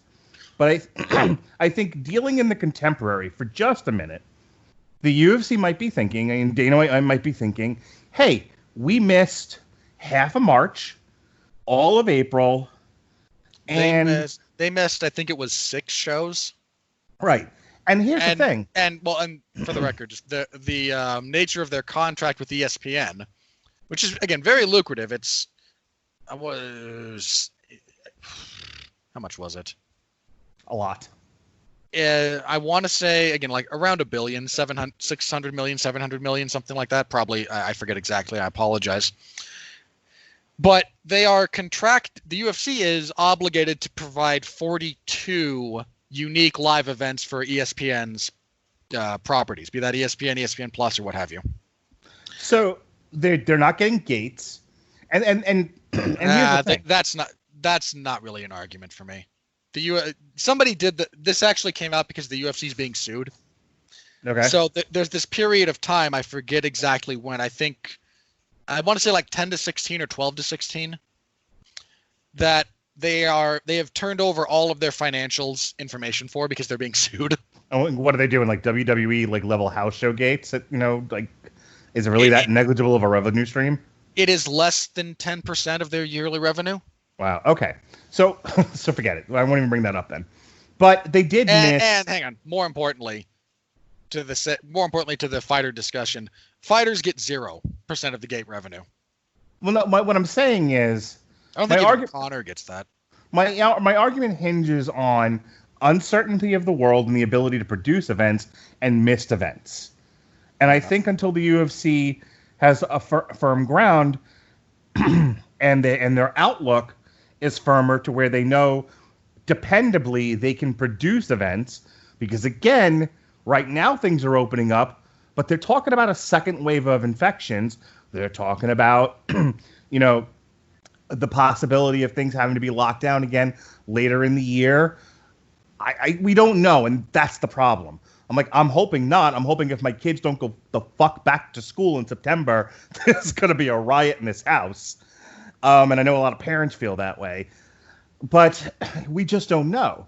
And so if I'm a business owner and there's that much uncertainty out there financially, I don't know if I'm open to the idea of here's extra money. Now, Jon Jones isn't Schmagegi McGee who's fighting on Fight Pass. He's contracted to large sums of money. There's no reason he can't take the contracted amount of money he has to be on board, be a company guy, and fight the fights. Now, let's look at Jon Jones specifically. Because even if the UFC was if it was Khabib, if it was Conor, if it were the company guys who are usually standing by us and helping out, okay, sure, I can see them, maybe let's see what's in the piggy bank for you. Jon Jones, repeated DUIs. Jon Jones, they've looked to Jon Jones to bail them out of a pay-per-view with Dan Henderson, I think it was. Oh, don't even bring that up. And he was like, nope. Hang on. If you want to talk about UFC 151, I think that, honestly, the way that went down, I think still sticks in John's craw, because he was utterly unfairly thrown under the bus for that. He said no. I mean, I'm not disagreeing with you, but at the end of the day, do you remember what happened? He was supposed to fight Dan Henderson, and like Dan Henderson like tripped on the way to the scale or something. No. Okay, hold on. No, here's what happened. Yeah, he was supposed to fight Dan Henderson. Yes. 3 weeks out. Hang on. 3 weeks out or so, Dan Henderson tears his MCL. Right. He tells no one. Right. A week out, he says, "Yeah, it hurts too much. I tore my MCL. I can't fight." Okay. In defense of Dan Henderson, I do remember that he was trying to cowboy up for the fight. I'm not on Dan Henderson. Hold on. I'm not saying he shouldn't have tried to fight through it necessarily if that's what he wanted to do. I'm saying he could have told people, "Hey, we got a month. I might not make it. You might want to consider viable alternatives." Yeah, they could have, okay, on paper, yes, they could have called John and said, "Hey, Dan might not make it to the fight. What are your thoughts on plan B if a week out he says, nope, it still hurts too much?" Sure. On the other hand, what's his nuts from Long Island, who I love? Chris Weidman? Thank you. Chris Weidman is like, on very short notice, ended up getting a title fight. I remember that story because he was like, "Yeah, I had to put down my dinner and just eat a spoonful of peanut butter to make weight." I mean, the fight game is highly unpredictable. You make sacrifices, you make changes. Either you are a company guy or you aren't. But if you're not a company guy, then don't expect the company to turn around and do you favors. The company doesn't do you favors if you are a company guy. Oh, they do. They look out. Oh, you don't think they look out for Cowboy? They don't look out for Cowboy. You know how much? Okay, smart guy. How much money did Donald Cerrone make to be in the main event against Conor McGregor? Oh, like $1.50. I'm not saying totally like financially they did him favors, but I would like to. That's the only thing that matters. You're the main event of the biggest pay-per-view of the year, basically, the one that broke the record for most viewers for a live streamed sporting event. It was Conor McGregor. You're talking about Conor Cowboy? Yeah. Okay. And he made like $200K. Yeah, I know. He made nothing. I can't speak. They don't take care of him. But I feel like behind the scenes there's stuff we don't know about. And actually, we do. Again, this is the benefit of all that financial information that's available. They don't do him any favors. There's nobody like here's the guy I know to get you this endorsement. Here's the guy I know to get you this commercial. Something along those lines. You don't think there's people working with him? Who endorses Cerrone? I don't know. Chewing tobacco and mutton? No. He does commercials. I've seen him. He does one commercial. Okay. Maybe there's more than we just haven't seen it. No, they just don't. This is the supreme. People take the wrong lesson from Conor McGregor, right? I'm not counting him. No. By the way, I'm aware. Here's the lesson from Conor McGregor. He bent over backwards to accommodate the UFC for his first handful of fights. He was on the come up. I'm not saying he didn't benefit. I'm saying he established in the minds of the UFC brass and fans that he's a company guy, quote unquote. Okay. Then as soon as he's champion and has an ounce of influence and leverage, he turns around and tells the UFC to stick it. Well, sure. Conor McGregor's our hero. That's kind of how you have to do it. The UFC will not do you any favors. Okay. So the line of logic that says if you are a company guy, the UFC will, in different ways, look out for you holds no water. You've seen no evidence of this. That's your contention. Pretty much, yeah. Fine. Strike it from the record. The rest of my argument, I think, stands. There's too much uncertainty. I will completely buy. The UFC going, look, man, we're holding this stuff together with chewing gum and duct tape. Right. Like I understand. It's not that I can't see some of the considerations from the UFC's end. But I was in the middle of saying that the argument, because we got sidetracked with the whole 151 thing, which I think with some stuff you and I agree, but with other stuff we just have two different ways of looking at it. I still feel like Jon Jones should have taken that fight. And I get why he didn't. Like, I sympathize with his argument, but I'm kind of on the UFC side of step the fuck up. Stop being a baby. Get in there and fight. Again, yeah, he's the one with everything to lose. Okay, he's also the greatest fighter on the planet. Probably beats the old man.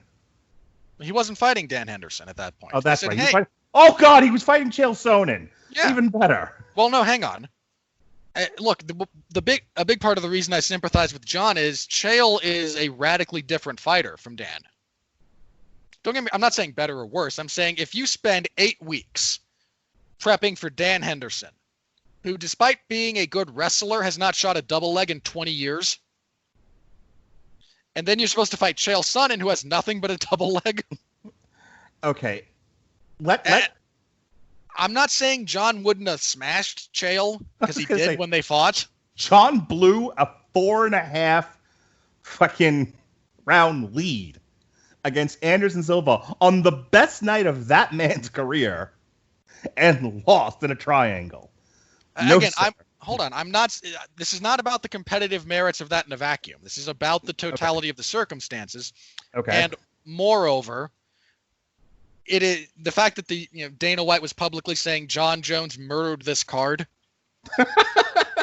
which you'll recall was a thing he actually said. I do remember that. The onus is not on Jon Jones for your dumbass to put together a card worth the money that's being put out. If you can't put together a card resilient to losing the main event, right, that's not on him. Okay, no, and it's not. And it's not. He's not incumbent to save anything. He's incumbent to look out for himself. On that, we do agree. But again, I'm a big advocate of be a team player, take the long view. Now, that aside, you want to say, no, sir, UFC 151 is not Jon's fault, and he is an angel in that particular circumstance. I'm done arguing that point.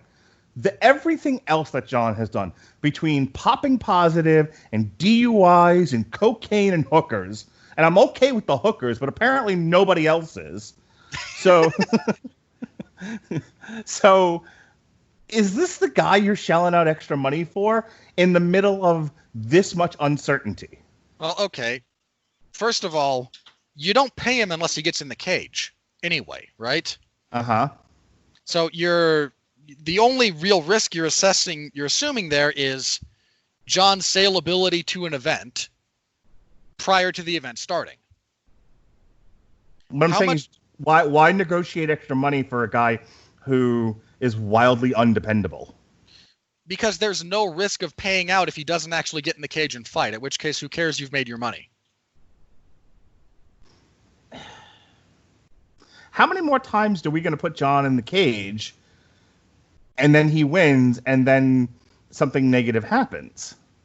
I'm going to say again, so what? You have now made the money off of the pay-per-view. No, I hear what you're saying. I'm trying to look at this. See, I'm in this position of defending the company. Look, Jon, look, companies are extremely risk averse. And that's not just risk averse in terms of putting out the product, but also marketability. Every time one of these idiots crashes into a telephone pole high on cocaine and covered in hookers, it makes the UFC look bad.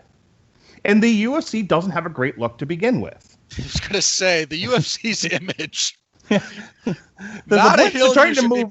trying to be more positive, not more negative. They're not like trying to attract the most negative attention.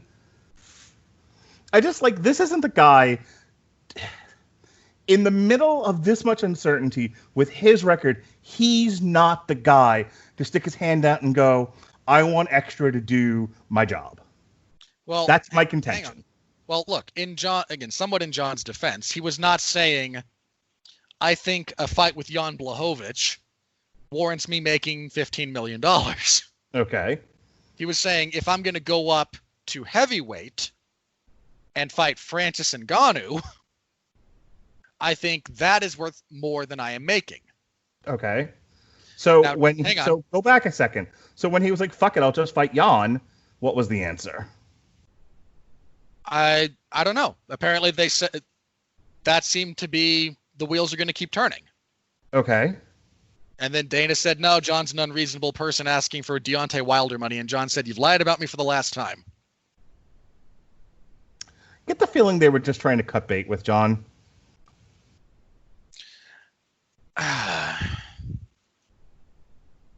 Yes and no. John's a very valuable property, right? In theory. Well, okay, look. I know the man's personal life is kind of a train wreck. Okay? I'm not going to defend his character. Jon has headlined, I think, 6 pay-per-views that we know did over 500,000 buys. Right. In 2018, Jon was half of the second most successful pay-per-view of the entire year, behind only Conor Khabib.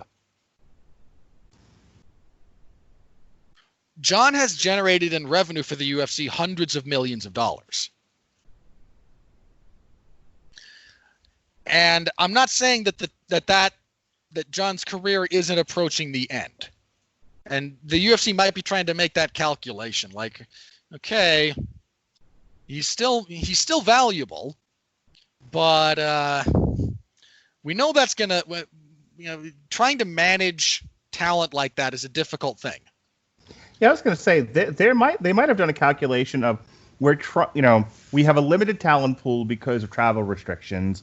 We have depleted weight classes already, even on the best of days with no flight restrictions, and he has murdered the light heavyweight division for like 10 years now. And I think they might have looked at heavyweight and go, I don't need him killing another division. It's not worth, like, the long-term growth of the heavyweight division is not worth Jon Jones murdering it. Hold on. If Jon were going to have a prolonged career at heavyweight, I think that might be fair. I think Jon's play, if I might get into his head, go up to heavyweight, fight Francis. Beat Francis, fight for the title. I think that was it. He was calling out Brock Lesnar a few months ago. I mean, everyone was calling out Brock Lesnar. My son called out Brock Lesnar. So I get it. But, I mean... look, are you serious? Again, I mean this in all seriousness. One, the growth of heavyweight is kind of a joke anyway. Because the UFC doesn't really pay enough to attract high-level athletic competitors into heavyweight. If you can fight successfully in the UFC at heavyweight, you're probably equally capable, if not more so, depending on your athletic predilections, capable of competing in other sports that pay you better for less risk. Mm-hmm. But I think they look at Jon Jones and go, okay, we don't. It's kind of like, putting a very aggressive fish in there with very smaller fish. It's like, well, this community was getting along just fine. Then you put in this giant Oscar and it ate everything in sight. And now you have no division left and you didn't have much to start with. Again, I think Jon is there for 2 fights, maybe 3. I think that might be enough.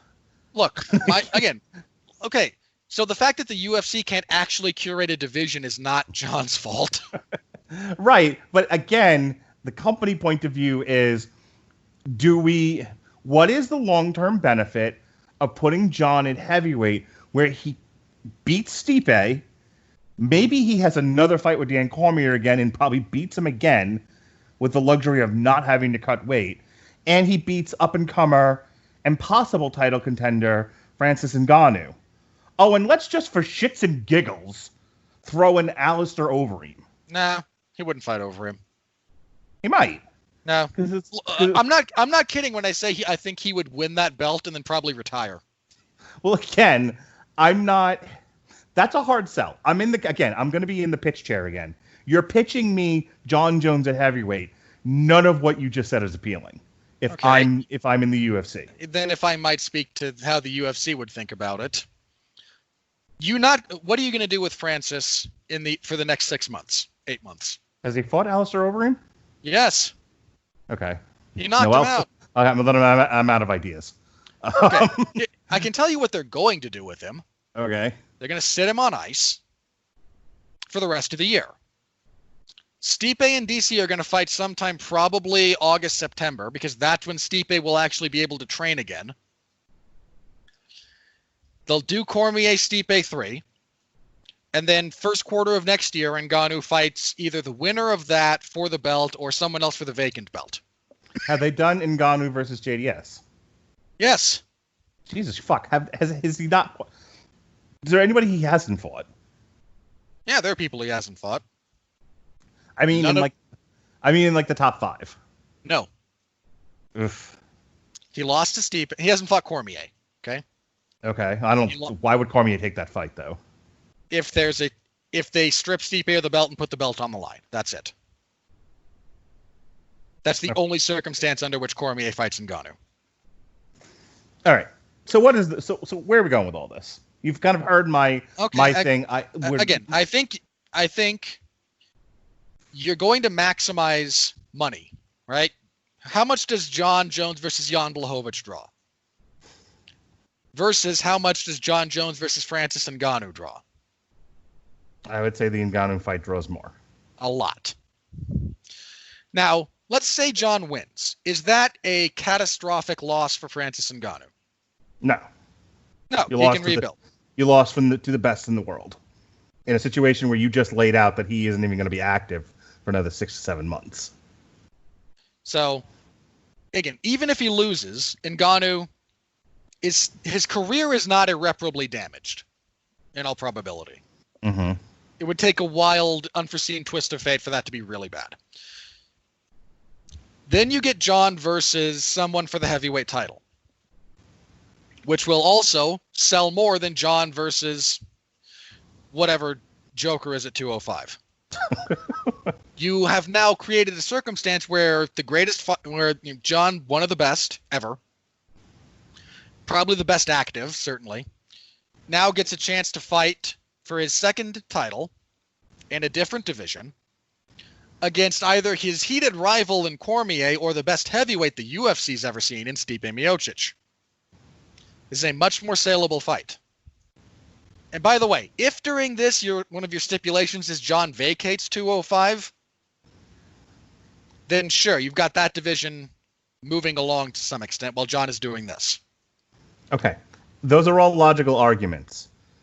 Where's the argument against a historically conservative-minded, risk-averse corporate structure that does not want to throw money at a guy who tends to become a marketability problem?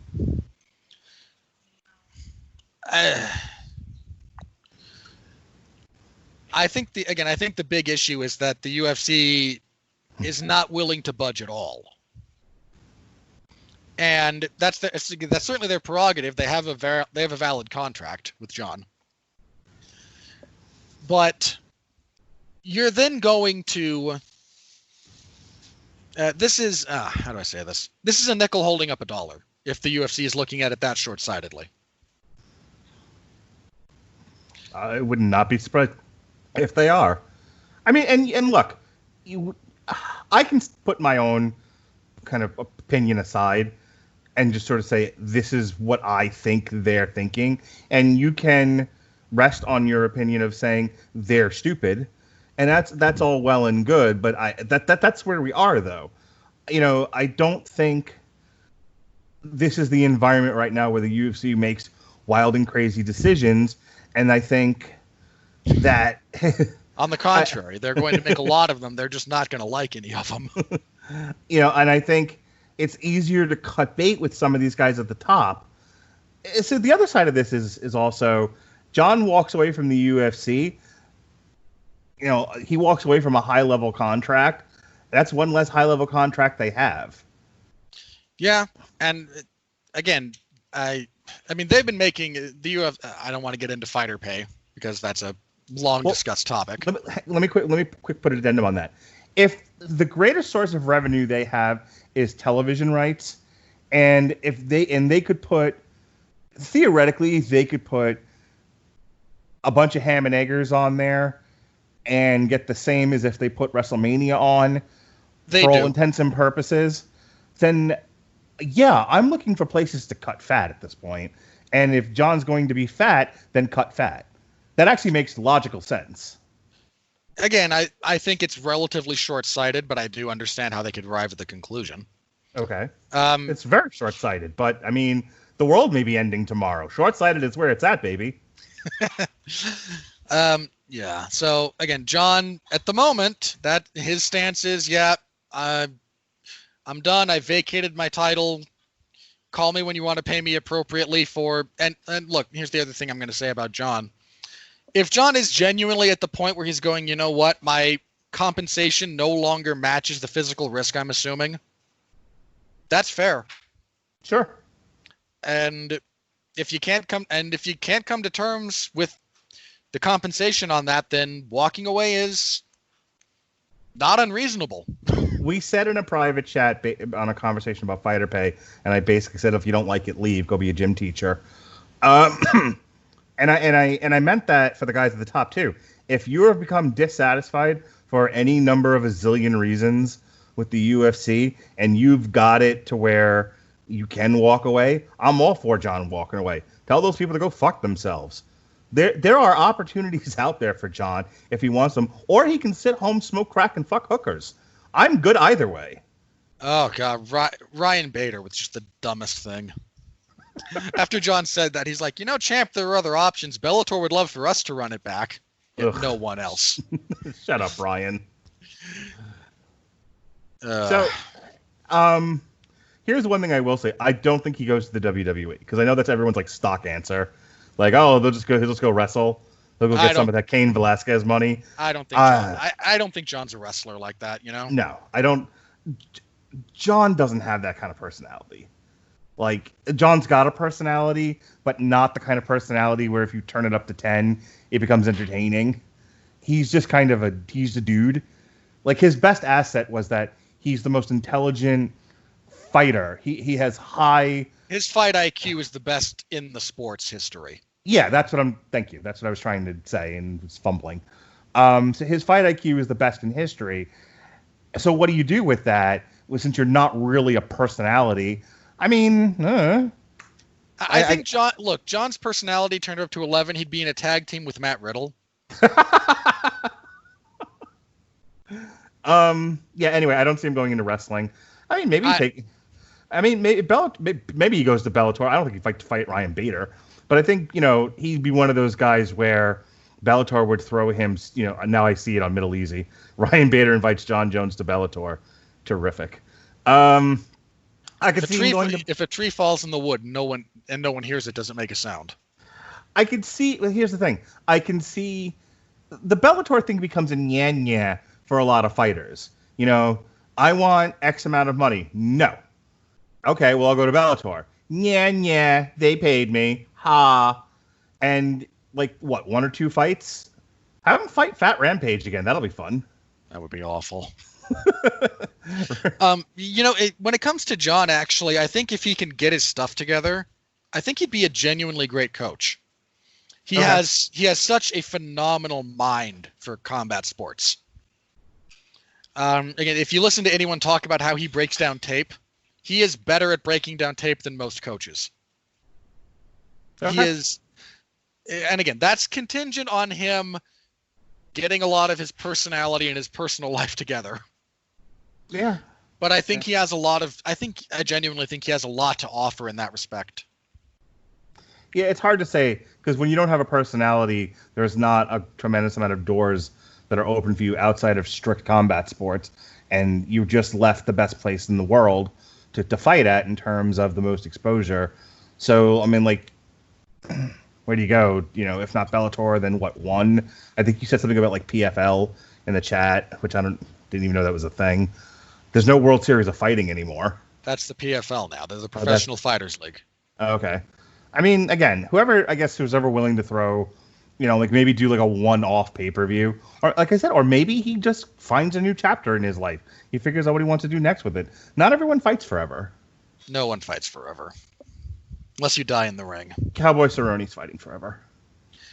I don't think he is. He knows he's close to the end. No, seriously. Look, Cerrone's a very self-aware guy. Mm-hmm. And he said after his last few fights, yeah, I can feel it. I know I'm getting there. I'm not there yet, but he knows it's coming. God, you can't even go into acting. Like I could see Jon Jones has really good looks, but but do you put him in films? I mean, like in a Ronda Rousey kind of limited, stand in the background and mug at the camera. God, he has such vacant eyes. Like,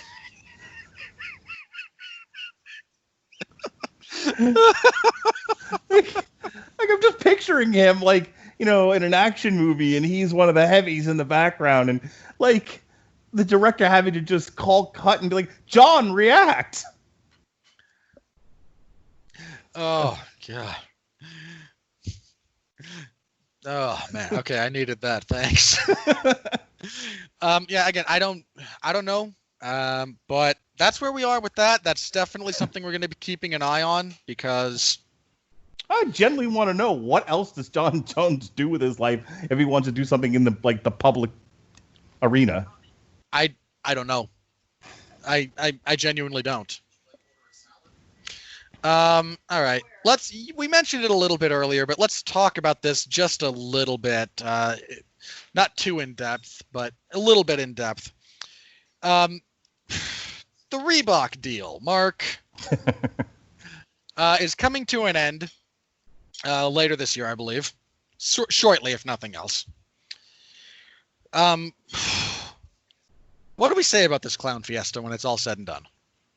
And look, hang on, for the record, I bring this up because there is no way that's getting renewed. Yeah, I think no way. I think it's been a nightmare for the fighters. And look, I see the UFC's standpoint on this. I really do. Like when you have guys fighting and it says Dan's Dildo Emporium on someone's ass, you're like, you know what? We need tighter control over this, over who's paying for ads on people's shorts. And so if you have a big sponsor and everybody gets the same sponsor and there's no more Dan's Dildo Emporium on your ass, I get it. That's a great argument for the Reebok deal.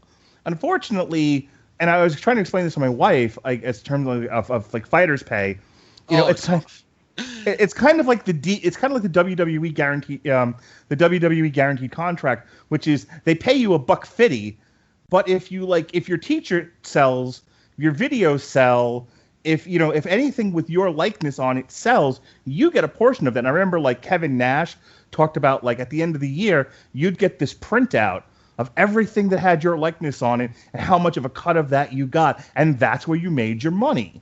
So like, unless you were the guy at the very top. Yeah. Yeah. So we'll talk about the majority of fighters / wrestlers. So again, if you're a fighter and in the old days of the UFC and in Strikeforce, they would come out with a banner, and the banner had all of these ads on it, and your shorts were covered in ads, and your T-shirt had ads, and you would everything had ads because that's where you made your money.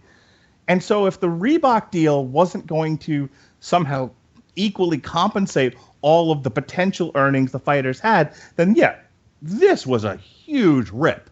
Not to mention, I've done the math on this, by the way. Go ahead.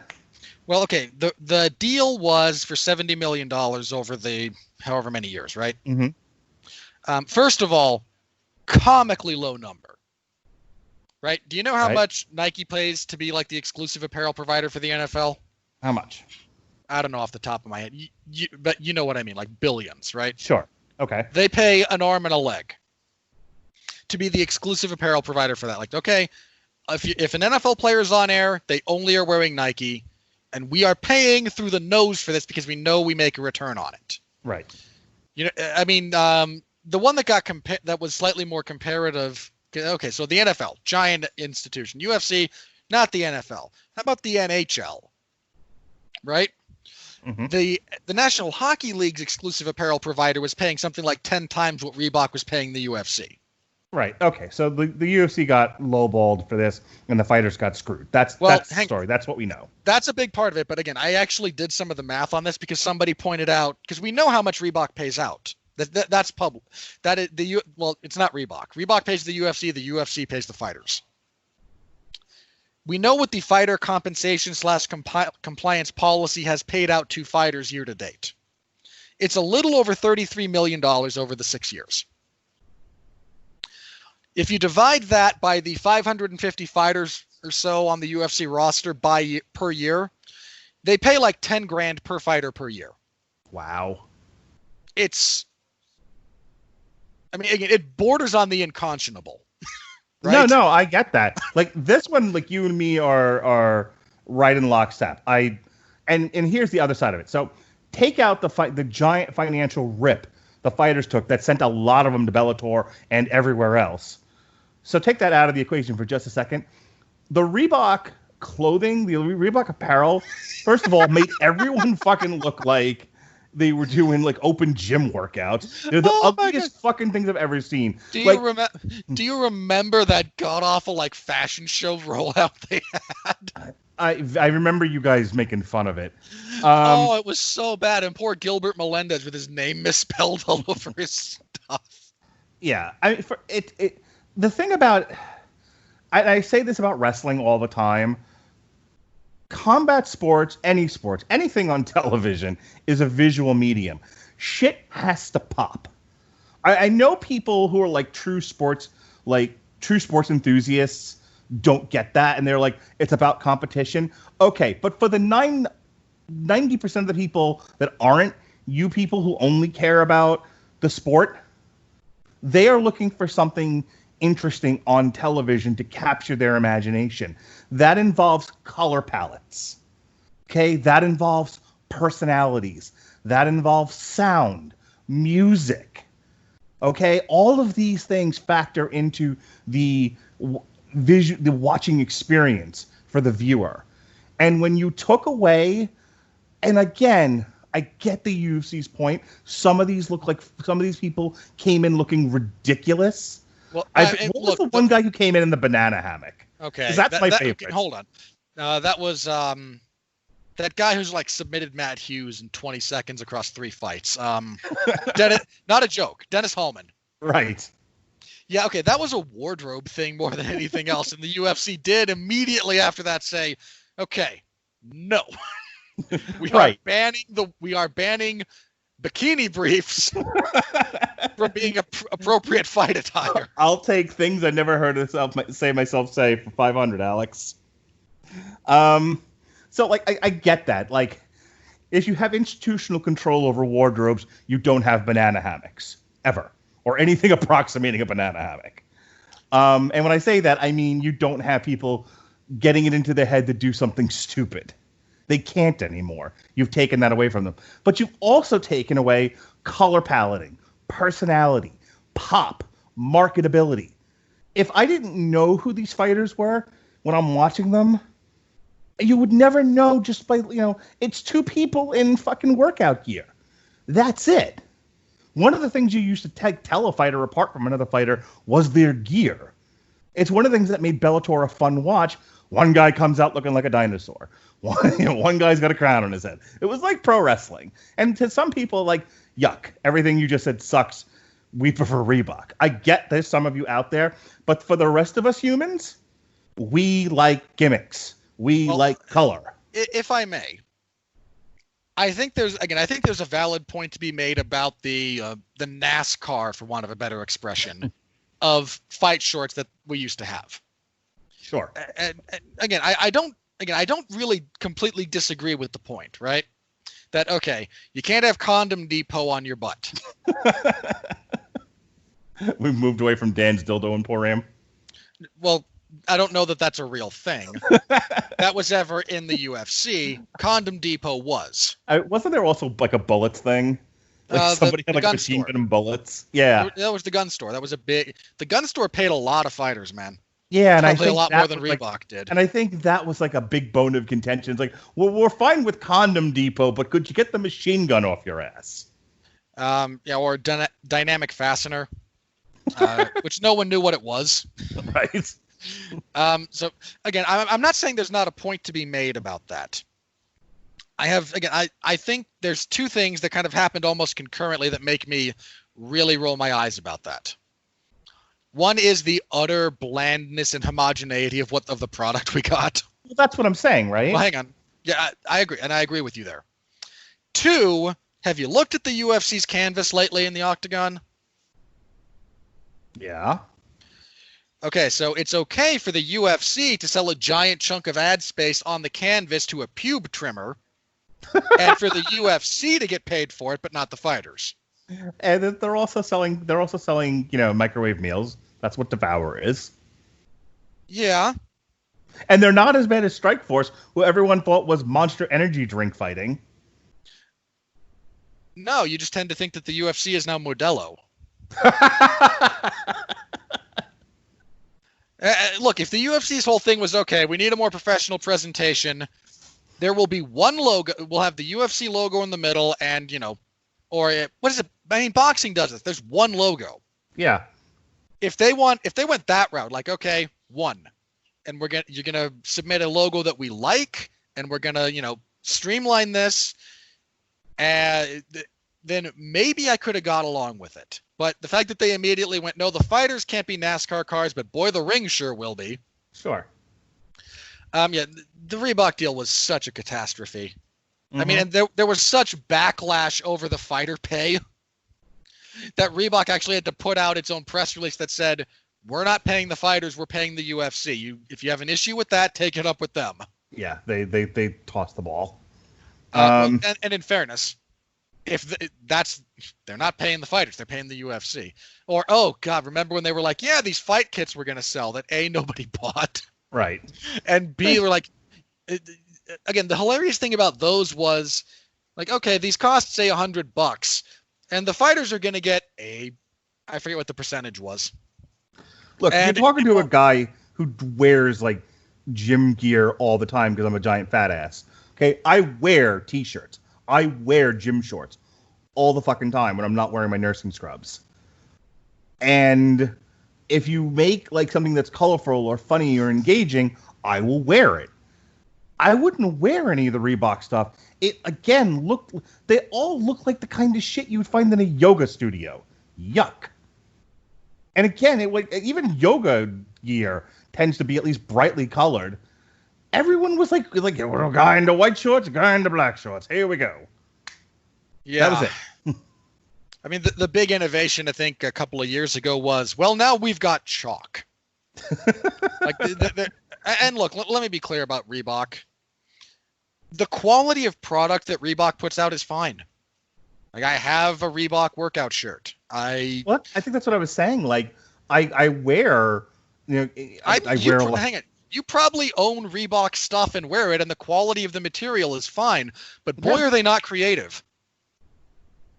If you go into like any sneaker store in the mall when they finally open, you can find like cool looking gear from Reebok or Nike or whatever like shoe brand is also selling t-shirts and shit.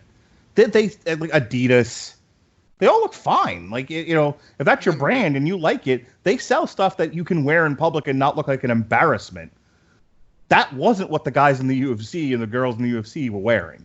The guys and the girls in the UFC looked like they were wearing, like, drab yoga gear. It looked terrible.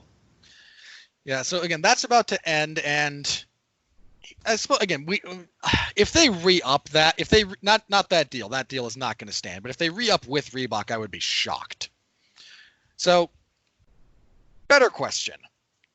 The UFC is probably going to try to do something similar to this. The financial terms might change. In fact, if they do another like sub 500, if whatever group they go to next pays them less than $500 million to be their exclusive sponsor, like, I'm sorry, you people are idiots. When was this Reebok deal? Oh, 6 years ago, 7 years ago, so 13. Right. So in the past 6 to 7 years, they've moved up from Fox, which is no longer a thing, to Disney / ESPN. They've changed owners. Their visibility has gotten bigger. I would have to think that just in terms of pricing, they would have to be given a bigger deal. And nobody in the company could be stupid enough at this point to take less. So we'll see what happens. But I would imagine they get a comparable deal. I mean, no one go. If you're any company wanting to do an apparel deal, you're not looking at the UFC like they're the NFL, the HFL, or the Major League Baseball, or the NBA. But they're not where they were 6 years ago either. I would tell you that, given the visibility of ESPN, they would have to at least double, if not triple, their offering. So, other question. Who do you think they land with if they're going to try to get something similar?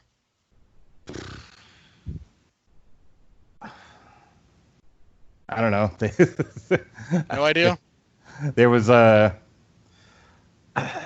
was trying to think of the brand that everyone used to wear when MMA was coming up to make this joke. Tap Out.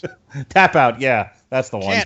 Tap Out isn't Tap Out exclusive to WWE right now? Maybe. Or that meant CrossFit.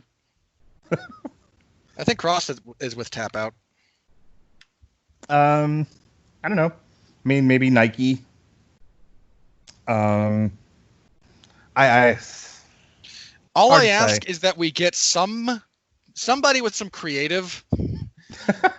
So, like, okay, if you want to do like broad color palette, like, flat color bases, give each individual fighter something distinctive on what they're wearing, please. Yeah. Okay, so there's that. Do that. Okay. Let's talk about this. These next couple should go fairly quickly. Okay. So Henry Cejudo announced he was retiring after he beat Dominic Cruz a few weeks ago. Mm-hmm. There was wide speculation that this was a public negotiation because Cejudo was publicly not happy with his pay. Seems to be a theme. Who would have thought, right? And his manager, I think last week, came out and said, no, I fully expect Henry to be back in the UFC, at which point his manager was fired for gross incompetence. I don't know that he was, but he should have been. This last week, the UFC officially vacated the bantamweight title. Cejudo appeared on AEW. This seems legit. Yeah. And now how long it will last, I don't know. That might take longer. He might come back at some point. But this does not seem to be I've retired, and then, a month and a half, a month later, no, we came to terms. You never vacated the belt. We're all good. This seems pretty legit that Cejudo was like, I'm moving on to the next phase of my life.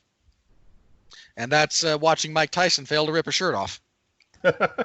Yes, Mike Tyson lost a wrestling match to his shirt. That said, I really do wish he'd actually just stiff Chris Jericho. just for the hilarity.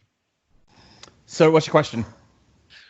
I don't know. What do we got on this? I mean, you're not a big Henry Cejudo guy, I know. I mean, Henry Cejudo is like, what, 5'3"? I don't know. Something like that, 5'4". And he's got the personality, but he doesn't have the height to make it in the WWE. I mean,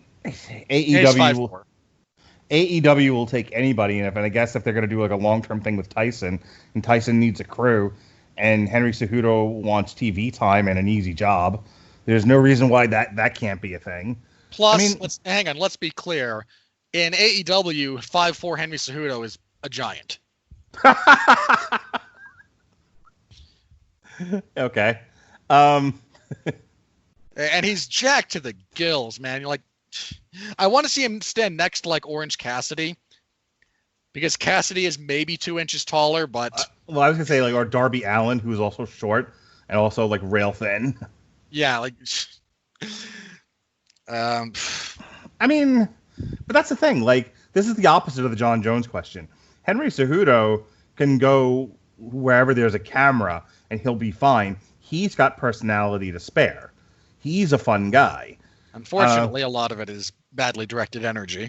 Well, that's also highly subjective. No. His King of Cringe stuff, no one liked. So, I think Henry Cejudo, like I said, there's a lot of guys that, like, when they leave their chosen sport, just sort of go on a tour of like, whoever will shoot me. And I don't mean with a gun, I mean with a camera. Yeah, I know what you mean. They're like, oh, over here there's a camera, and they'll appear there. Like back in the day, like you do an appearance on MTV, you show up over here, you do a thing over there. It's like you get an agent, the agent gets you gigs. And if you're not having to get punched in the face in those gigs for real, then all the better. And I think Henry Cejudo seems like the kind of guy that will just do gigs until he decides what he wants to do with it when he grows up. I can't see him continuing to do like serious professional MMA. I feel like he's like, nope, I conquered the Olympics. I conquered this. I'm going to go get paid. Yeah, Cejudo's he's an odd guy who's, when we wind up trying to suss out, where does he fit in the pantheon of, all-time greats, he's going to be a hard guy to figure out where he fits in that conversation, because he certainly accomplished some impressive things, but a little bit of the Conor McGregor syndrome, Mm-hmm. Showed up, did something impressive, but didn't have a tremendous amount of longevity, especially at the title level. Now, Cejudo at least has a title defense of each title he won. Conor's never defended any title ever in any promotion where he's ever won one. But again, it's an odd thing to try and figure that out. Yeah, like I said, look, not everybody wants to.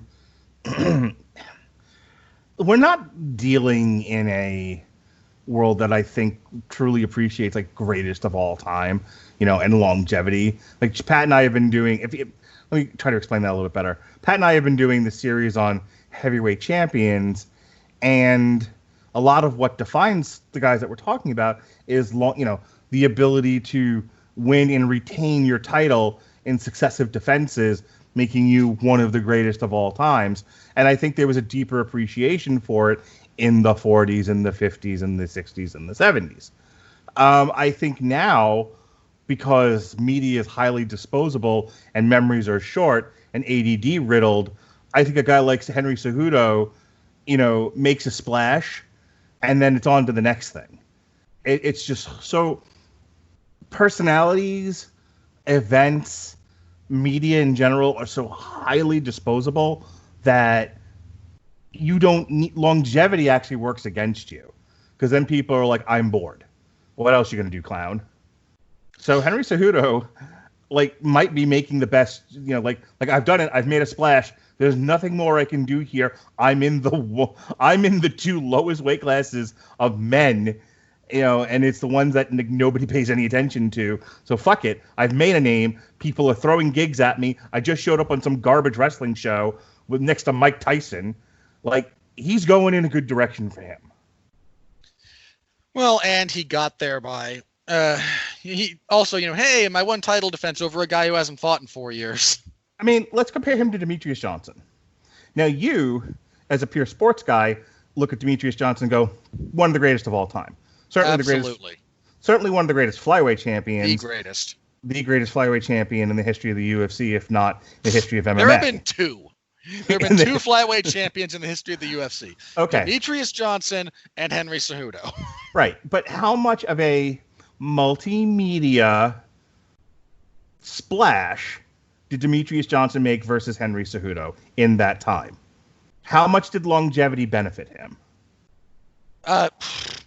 It benefited him in the only way it can benefit you when you're not in a position to really and again, I've pointed out that there's three parties to blame for Demetrius Johnson not being a bigger deal. There's the UFC for not really knowing how to promote anybody. There's Demetrius Johnson for not being easily promotable. It helps when you have a personality, which he doesn't. He does. Again, if promotion is the art of bringing out your personality, the UFC just sucks at it. Okay, that's fair. That might be one in there, but if there are like three levels, it's there, but it needs to be drawn out by a director or a producer or somebody, and then there's Chael Sonnen. Yeah, he's definitely middle of that particular ranking, trending a little more towards the bottom. Right. Freely admitting that, okay? Again, when I say he's not easily promotable, it's not easy to promote the guy in terms of really both drawing him out. And then the third one is the marketplace, which is, I mean, I can blame the marketplace, but I also can't control it, you know? Right. Look, you're a big lumbering giant who sucks at MMA, but you're still going to grab more eyeballs than the 5'1" guy. Here's who's Greg. Awesome. Well, hold on. Here's Greg Hardy. Played in the NFL for however many years, beat up his girlfriend, got sent out of the league in disgrace, now fighting in the UFC. Can't fight very well.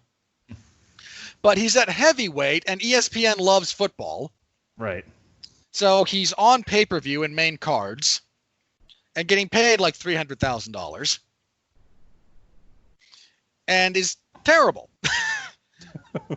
But he, for some reason, he is able to draw bits of interest where Demetrius Johnson, not so much. And again, there's a degree of me that gets it. But again, if I'm trying to point out, 3 reasons why DJ wasn't a big success. His personality's not over the top to begin with. The UFC does not actually promote you. It gives you a platform to promote yourself. And the market is disinclined to care that much about anything about people that small anyway. And again, not especially in MMA. I should really qualify that. Especially the MMA marketplace does not like smaller fighters. Boxing doesn't have a problem with them. Mm-hmm.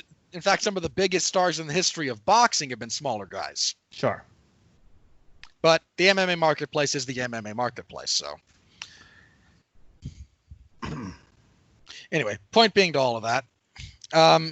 Yeah, I don't have anything against Cejudo, so good luck and Godspeed, I guess. Yeah. Go make that money, pal. Take as much money from Tony Khan as you can. All right, and I think the last thing to close us out here, we got some clarity on the bantamweight title picture. I was terrified we were going to get Peter Yan and Frankie Edgar. Why is Frankie Edgar still a thing? I don't know. Instead, the UFC is apparently targeting Peter Yan and Jose Aldo. Why is Jose Aldo still a thing? Well, Jose Aldo can at least still win a fight. Okay, fair enough. Can I just say also, this goes to Dominic, the way the UFC has handled Dominic Cruz, Jose Aldo, a few other guys. We spent all of their title reigns with the UFC kind of going, they're not needle movers. They're not big draws. Right. And now all of a sudden, a win over Jose Aldo really cements you as a big star. I love Jose Aldo. Okay, I really do. Phenomenal fighter. But we're now applying money weight logic to people who were never big draws for undiscernible reasons. There is an element of the UFC just sort of grasping at straws and just for their hands wildly waving. There's a word I'm looking for here. Flailing. Thank you. Just the UFC just sort of flailing because they don't know what direction to go in. No, it's like January through May. Here's the story of the UFC. Flailing, nothing is working. We don't know what to do. And oh, shit, the world fell apart. And it's a real shame because bantamweight, do Yan and Sterling. Do Yan and Sandhagen. Especially now that you don't have to actually sell tickets to anything. Now is the time. That's the thing. And this is kind of the last thing I want to say. If there was ever a better time to throw guys out there to make new stars, if the big takeaway from Jon Jones and Henry Cejudo and this whole conversation we've been having for the past hour is fuck these guys. You don't want to, it's the Vince McMahon thing. You don't want to play ball and be a team and be a company player. I'll make 10 more to look just like you, which I'm all about. Yeah, go for it if you've got that kind of talent. So if the contention previously was we can't put these guys at the top of cards, they're not name worthy enough, and our brand doesn't sell that many tickets, then okay, you have to anchor these things with stars. But right now you're in a position of you're being paid to just provide content. You could, Pip farting on a snare drum for an hour works just fine. 2, now is the time. You've got so many eyeballs starving for live combat sports entertainment, and you don't have to sell tickets to anything, you're just throwing fights together in a gym, yeah, go for it. Throw some guys out there. Experiment. Push some people. Put some packages together. Use this time to rebuild your dregs of weight classes that you've got. Now's the time. Go find some 205ers. Throw them out there. See what you come up with. They tried. You might actually trip over a star. Hey, they tried. Hey, young Anthony Smith, you got a title shot. You lost to Jon, but you didn't take a disqualification win that you could have taken. He got dismembered by Glover Teixeira. I remember you guys talking about it. Look, 205 suffers because the old guys at the top keep winning. They won't go away.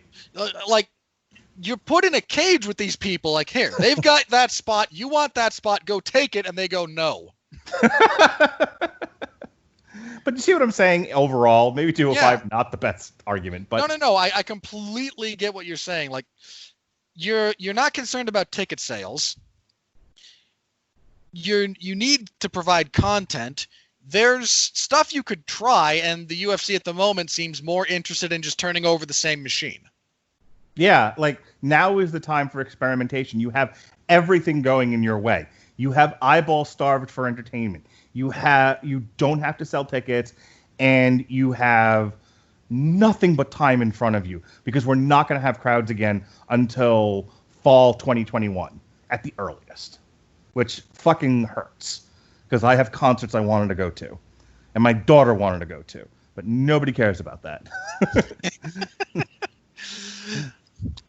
Yeah, I don't disagree again, and it really sucks for bantamweight because you know how many wins Jose Aldo has at bantamweight? Wait, can I tell you what's going on with Top Rank in the month of June? I mean, we talked about this already, so you kind of know where I'm headed with this. Be brief. But I mean, fucking Bob Arum has taken my idea and run with it. Shakur Stevenson apparently is fighting a bag of popcorn on June 9th, but he's doing it because they're we need to make fights. We need to get guys fighting. We need to make fights. We need to fill up airtime. So Shakur Stevenson's fighting a pig hostage on June 9th. And then listen to this fucking lineup. That's a Tuesday, by the way. Okay, so Top Rank's unloading of all the fights that we've missed for 2.5 months starts June 9th. June 11th, Jesse Magdaleno versus Yenifel Vicente. For those of you into heavyweights, there's a pay-per-view, Wach versus Johnson in Poland. Back to Top Rank. Joshua Greer versus Mike Plania. Jose Pedraza versus Mikel Lapierre. We have a special Saturday night fight going up against UFC Fight Night 177, which is Emmanuel Navarrete versus what I understand is also another bag of popcorn, Uriel Lopez. That's on ESPN+. We have Andrew Maloney back on a Tuesday versus Joshua Franco. Undecided to be announced for June 25th. And then we finish off the month with this fucking parade with Alex Saucedo versus Sonny Fredrickson. And then on July 2nd, Jamel Herring, yay, versus Jonathan Oquendo. So like I said, the Top Rank is yeah, now's the time to just fucking throw guys out there. What else are we going to do? And I'm with you, Bob Arum. I'm with you, Top Rank. UFC, get on the board. Get on board with this. Well, they're trying, but the UFC also has fight cards that are 11 or 12 fights deep. Yeah, I Boxing is here, 4 guys. None of whom you've heard of. But we'll watch. That's the thing. People will watch. It's a Tuesday and a Thursday. It's a Thursday and a Thursday in the summer. What else you watching? Ultimate Tag? Look, when it comes to Tuesday, I'm probably recording with you. Yeah, probably. But as for Thursday, look, I can find other stuff that I'd rather watch than... Okay, but you are not everybody. And everybody else... I'm not saying it wouldn't draw. I'm saying there's a very low ceiling for no-name boxing even when there's no competition. That's all I'm saying. It will. Yeah, I mean, this is I think my point, my greater point was they are experimenting with a model here, because again, you generally don't see Tuesday and Thursday night weekly fights. Like maybe you get like a Thursday night fight, like Contender Show. DAZN was doing Thursday night fights. I think Showtime would sometimes do like a Thursday night fight. ESPN used to have like a weekly Tuesday night fight of up-and-comers. But it's not this tightly packed, is what I'm saying. This seems more experimental and more like, hey, we got to get back in the swing of things. So all the fights that we can get going that aren't Canelo right now, all the time. And again, at least they're trying. UFC, try a little harder. Yeah, it'll be interesting. Well, did you not? I don't know if you heard my rant about the main event for one of the upcoming of cards, but they're going to try and main event a fight night with Cynthia Calvillo and Jessica Ai.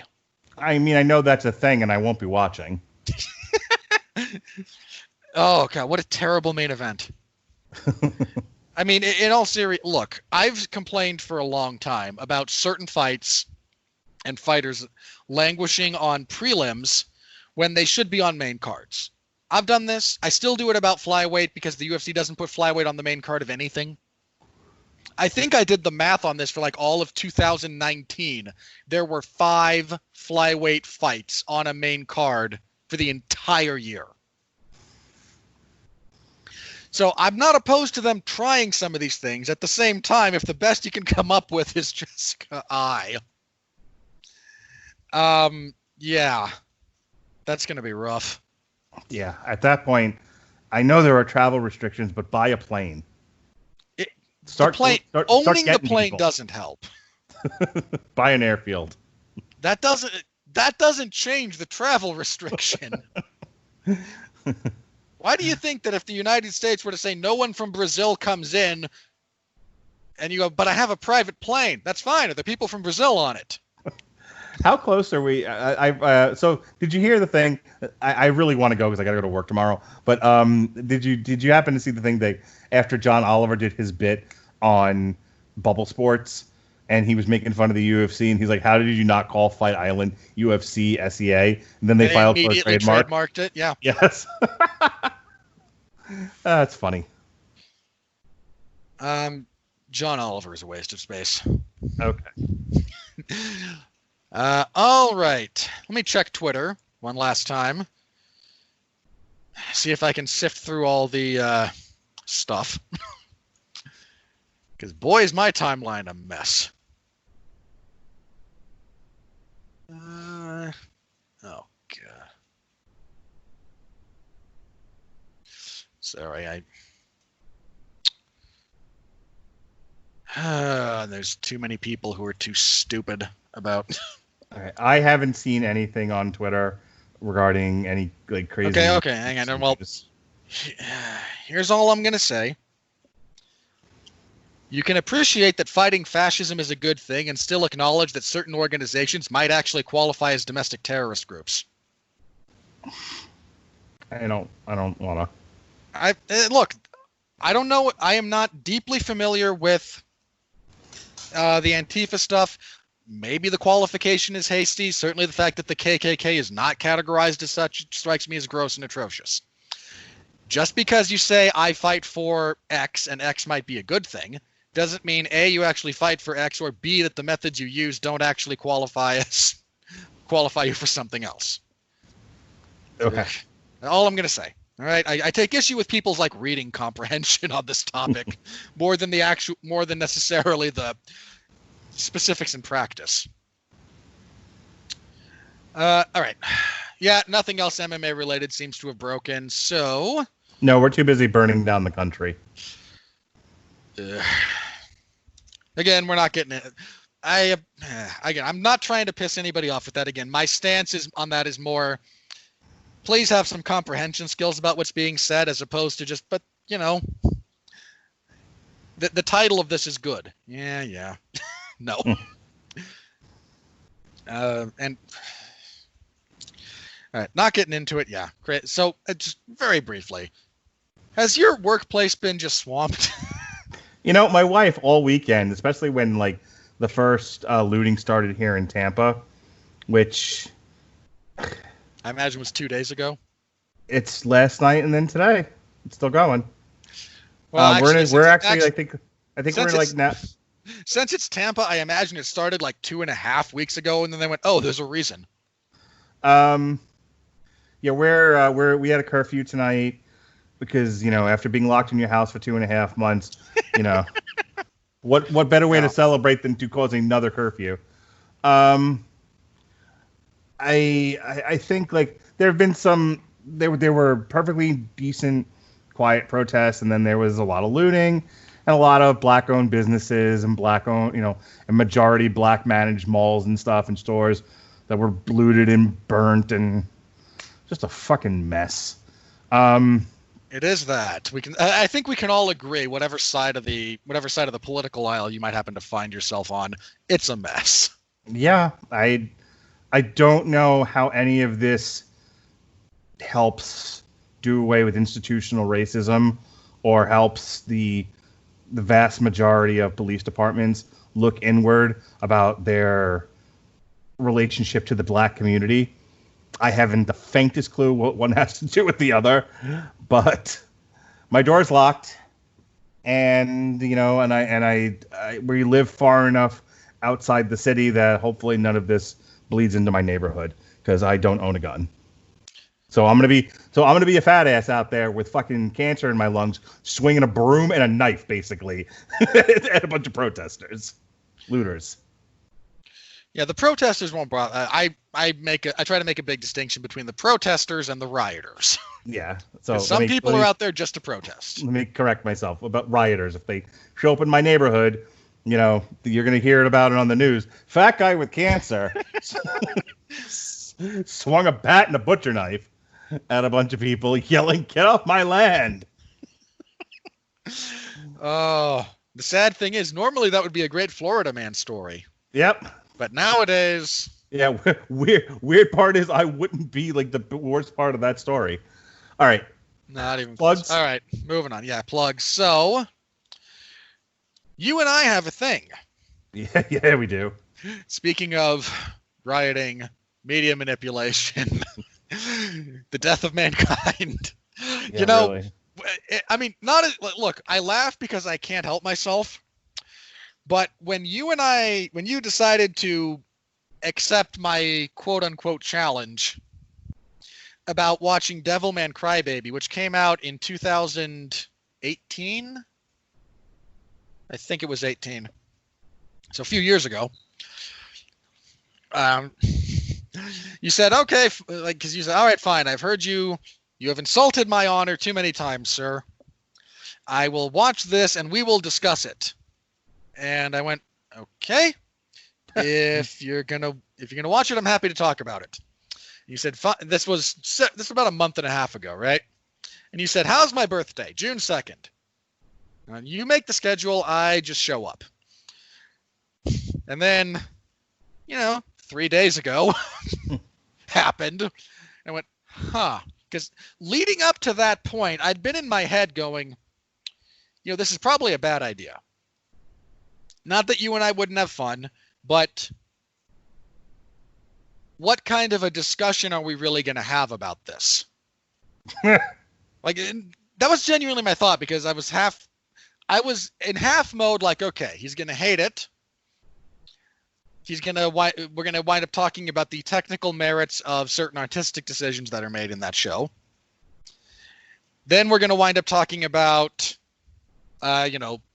bits of foreshadowing, symbolism, how to interpret what takes place across the show, and what I fully expected you to, again, one of those to be like, come on, okay, I hated this and I didn't understand any of it. I'm like, okay, 90 minutes. We're going to explain all this stuff and hash it out. So again, but somewhere in my head was just like, okay, so what good is it? What are we really going to accomplish here? This is probably a bad idea. Then a couple of things happened. One, riots. Two, you messaged me and said, okay, so I didn't hate it. I went, oh God, okay. Giant weight off my shoulders there. And there's elements of that show that wound up being surprisingly prescient. Here's the funny thing. There have been a handful of things that you've been like that fall into this weird category of you can't handle it, Mark, and I've done some of that to myself because I've admitted there are certain things I just don't like. There are certain things that I needle you about that, and I shouldn't. So like we're doing the Babadook later this year, and you're like, that's like high on the list of maybe you shouldn't watch this. But like there's this pool of stuff that like this isn't in your wheelhouse, and this isn't in your house, and this tends to be upsetting for you, and we're not here to give each other a bad time. Well, you're not here to give me a bad time. Hold on. The way that goes is I try to be considerate of your tastes. I said I corrected myself. I dragged you along. Beat me. Yeah, you beat me over the head with a salami. Yeah, I tie you to the truck and we go for a ride. Yeah. But I'll tell you, if you ever like watch something and you're like, how do I get Mark to buy into this so I don't have to hear him be like, nah, it's not my thing. Like I want him to be excited about it. Like all you could have said was giant anime tits. I was in. Like a couple episodes of this, I was like, I don't understand why you like this, but like, oh yeah, I've watched plenty of hentai in my life. This is fine. Granted, it doesn't stay that way, but boy, those first couple episodes, I was sitting there watching, going, why wouldn't I have liked this? Does he not know me? Have I not made enough porn jokes between the two? All right, doesn't matter. Well, hang on. Then you got to the second half and went, oh, now I get it. Yeah, it's all very clear to me now. That's why I watched Now I understand why Robert thought, okay, I wouldn't care for this. Yeah, no, it was very clear as glass after that. This is why I watched the loudest voice. I'm like, finally, something I can actually deal with. I think we'll have a good conversation. I think there's if nothing else, it doesn't really matter if it met my personal taste or not. There's a lot of meat on the bone to talk about. The show deals with paranoia and it deals with so many. It deals with so much great things. Man's inhumanity to man. Right. Anger, paranoia. So it's like almost like the best show to talk about right now. In media terms manipulation. Yeah. Coming to terms with your identity. So in terms of like the extinction of the human race. Oh, sorry. In case I don't think we mentioned it. We're talking about Devilman Crybaby. I was gonna say we're talking about Fuller House. No, we're talking about Devilman Crybaby. That would be a pitch to get me to watch Fuller House. This deals with the end of mankind. No, the point is we can wrap this. We are trying to do plugs here. I think given the stuff, the reaction to prolonged 2.5 months COVID lockdowns, and then going into the unfortunate murder of George Floyd and the reaction therein, and then the reaction to said reaction, I think there's probably never been a better time than right now to talk about Devilman Crybaby, given so much of that, the impetus of that show is driving the humanity to kill itself. So I'm all in. Like, I'm excited about it. Yeah, it doesn't really matter that the second half of it, I wanted to hit myself over the head with a frying pan. Well, I might be able to help you appreciate the second half more, even if you don't actually like it by the end of it. Okay. Well, but yeah, so this Tuesday on TV Party, we will be talking about that. And we'll be talking not only about that show, but a little bit of the history of the property and some some fun stuff. Yeah, right. Light material, nice, easy, breezy little 30-minute episodes. Absolutely, we'll get this done in an hour flat. I'm sure nothing bad will happen to these cute little good anime girls. You had asked, this whole thing got started with like your work must be crazy. Yeah, all weekend my wife was like, "Aren't you glad you're not at work right now?" Like, I'm not in booking. I was in booking for a different protest, and those people were in and out, and only one or two of them were kind of entitled brats about the whole thing. The rest of them knew they had gotten arrested amidst the protest and were just trying to bail themselves out. They weren't like creating a mess. I imagine most, especially if we're talking like mostly peaceful protests that wind up getting a bunch of people arrested for just sticking around too long or whatnot. Right. Most of them have probably either been through the rigmarole before or no, not a big deal. I'll be in here. I'll get bailed out. They're not on drugs. That's a big help. Not only are they not on drugs, but like, okay, I know that if I know how to make this worse, right? Right. How about I try to make this as easy as possible for all parties? Uh, The only problem we get is the occasional one who's watched one too many like cop shows on TV, and so you ask them medical questions because medical is in charge of I their plead the care. fifth. Yeah, and they're like, I need to talk to my lawyer. I'm like, I asked you if you have any allergies, fucknut. You know, are you? Do you currently feel like you want to hurt yourself or anybody else? I need to speak to a lawyer. That's going to get you put in a suicide gown, dipshit. Try paying it. Try cooperating. Those, but like that's a rare thing. The people that give us trouble in the jail are the ones that are coming in on all kinds of drugs, or the ones that have had incessant run-ins with the cops and are just pissed off because they feel like they're getting arrested for living. Like protesters, they said, they come in and they're like, well, this is not how I wanted to spend my afternoon, and are just trying to get out. So they'll go through the process mostly, without much obstruction, much problems, because they want to get to the phone, and that's at the end of the process. For those of you planning to get yourself arrested at a protest. So please don't cause problems for the nice people trying to decide whether or to make sure you don't die in their custody. Yeah, look, let me give everyone a hint, because I'm pretty sure it's this way everywhere. The phone call that you guys see on TV, the phone call that you guys want, comes at the end of the process. You don't get booked in like the cop drops you off. Like, all right, you're in booking, bye. And they immediately just like throw phones at you. That's not how this works. Be cooperative. So yeah. So what else do you have? So what else do we have coming up again? We have Devilman Crybaby on Tuesday. Yeah, I'll go through the schedule real quick. So Monday, myself and Alexis Hana will be looking at the Jeff Loeb Catwoman When in Rome. It's a 6-part story collected into one trade paperback. It's a fun murder mystery featuring Catwoman as the protagonist. I really liked it. I was casting it in my head. I want to see Charlize Theron as Catwoman and Jim Parsons as the Riddler. I think that'd be great. Okay. I'm with you on half of that. And then Chris Hemsworth as Blondie. The aforementioned Devilman Crybaby is Tuesday. Jesse's back for the whole month of June, thank God. Well, well, just for the Metal Hammer of Doom. I begged him to come back just one night a week. So we'll be doing Ailstorm, assuming they release it, Static X, otherwise we'll do something else. Termion, Catalot, Lamb of God, and then Mushroom Head between now and July 1st. The 4th is Chapter 8 in Pat and I's History of Heavyweight Boxing Championships.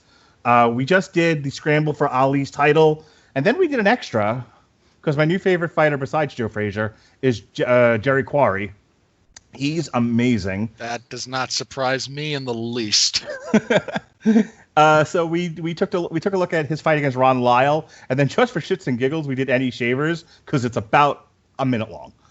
The following week, myself and Alexis Hana will be doing a comic strip for The Last Days of American Crime. And then myself and Chris Bailey and Chris Sheehan will be doing a review for NXT TakeOver in Your House. And then on Thursday, myself and Pat Mullen will be doing our final review for Fuller House Season 5, Part 2. If you're wondering what happened to all the fight... the one where the world gets nuked. Yes, the one where the people... I would... Seriously, if that show had any balls, it would actually end with them inadvertently triggering nuclear holocaust. It's funny as hell. Hey, look, dinosaurs got a joke out of the extinction of that species. If you're wondering when's the next Damn You Hollywood, well, we'll be doing one for the Artemis Fowl movie that was supposed to be released in theaters, but COVID. So that comes to Disney Plus. Not only COVID, but you're not losing a giant theater return on Artemis Fowl. No. But no, did you hear Mulan might be getting scratched from the theaters? Yeah, I heard they were talking about that a little bit. That would... Well, look, it's not that there's no market in the United States for Mulan. There is. Sure. But the bulk of that movie's financial return is probably coming from China. Right. And if China's not going to reopen in time to be accommodating, if that's going to be a loss no matter what, they might as well just release it. Yeah. And maybe then people will actually want to keep their fucking subscriptions to Disney Plus because they're not right now. So anyway, Artemis Fowl comes out on Disney Plus. Minor credit to Disney Plus for all the hoops they jumped through to get The Simpsons into the proper aspect ratio now. June 12th, and then we'll be doing that on Monday, June 15th, because Tuesday, June 16th, we'll be doing Backlash, and my wrestling guys can only record on Tuesdays for some odd reason. That's it. That's all I got for now. If you want to look at, if all you 411 people liked my comedy stylings and want to check out more of my stuff, it's all under the W2M banner. If you just go into your podcast app, put in Radulich, you'll find all the new stuff. This past week, we did The Three Caballeros Right Again, which is Volume 9 of the Don Rosa library of the Uncle Scrooge and Donald Duck comics. We reviewed AEW Double or Nothing. And got a lot of nothing from Mark. And then I wasn't nearly as hard on it as fucking Jim Cornette was. Sort of just, just sort of accepted I was watching a cartoon and lived with it. Look, Jim Cornette's entire existence is him. Look, Jim Cornette is like ribbing the entire wrestling community. He's accepted that his new gimmick is Abe Simpson, old man yelling at cloud, and he just runs with it and is laughing at all of us marks. And then finally, myself and Alexis Hannah did a TV party for the Legends of the Three Caballeros cartoon that first aired in the Philippines and is now exclusive to Disney Plus. I was starting to say, if you're missing, and why wouldn't you be, the live coverage, I'm trying to get John War back on. I haven't heard from him. I may have to hire a new boxing guy. Problem is, right now, a lot of the boxing is Tuesdays and Thursdays, which are big recording days for me. So I might be just DVRing these and watching them and doing no coverage. And if you're wondering, like, well, what happened to the MMA coverage? There's been plenty of that. I'm lucky I made it this long tonight. Normally, I can't talk for 3 hours right now. And and with my new work schedule, a lot of these have also been on nights where the next day I got to be up early. So right now, and also Robert hates doing them. So I don't hate doing them. I hate doing 4 things at the same time. I understand. So it right now is not the best time to do live coverage. I might try to twist Pat's arm to do one for the ICW Deathmatch Drive-In on June 27th. Why would you do that to poor Pat? He wanted to do one for the original ICW New York. He's the one that told me about it. So if I can hang on. He told you about it because he knows you like it. He was going to watch it too, and then I don't know what the hell happened. We had to work. That's what happened. I might try to do one for the Emmanuel Navarrete Uriel Lopez fight, but again, that's if my boxing guy is alive and able to do it. If not, I don't know. The live coverage is in flux. That's all I can tell you. It may or may not even come back at this point. I am tired of fighting this hard, this far uphill. So I just don't have it in me right now. All right, that's it. I'm done talking now. All right. Again, Tuesday on the Radulich Broadcasting Network, Mark and I will tackle Devilman Crybaby. You can read my full report of UFC on ESPN 9 in the MMA Zone of 411mania.com. This Saturday, live coverage of UFC 250. I have taken over some professional wrestling-related review duties. I'm going to be covering some of the MLW and NWA stuff on YouTube. So NWA up and running again? Not really, but they are still producing bits of content. So you're covering their clip show? Well, the one that I have that I missed the notification for the MLW one going live. I know MLW has like content canned for like the next year from what the late Larry Zonka said. So that one I don't have any questions about. Well, but I thought NWO was dead in the water.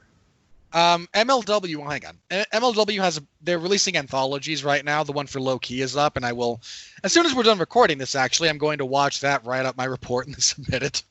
Because I should have done that yesterday. Or earlier today. So the NWA, when they release content that actually features wrestling, at the moment, hang on, and I don't mean that dismissively. What they have right now is more like gimmicked vignettes and sort of like podcasty stuff. And I don't think that's what they want me to cover. So I'll be doing the MLW anthology stuff that they've released, because they haven't released like a straight up fusion card yet.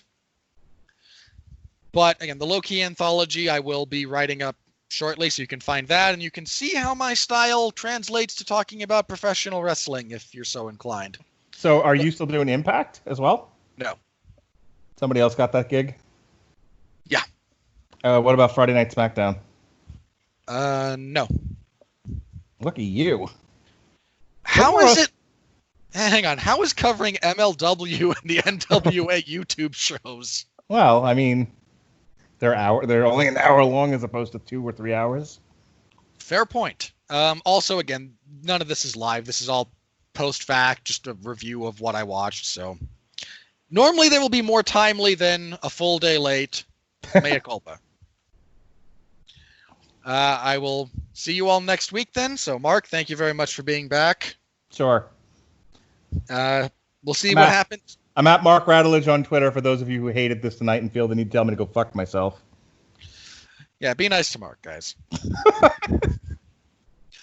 Yeah, I will be back next week with Jeff, Solo, someone who's one of my backdoor neighbors who I grab and drag over the fence. I don't know.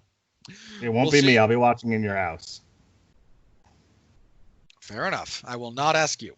Until next time, everyone, per usual, stay safe out there. And please continue to be well, be safe, and behave.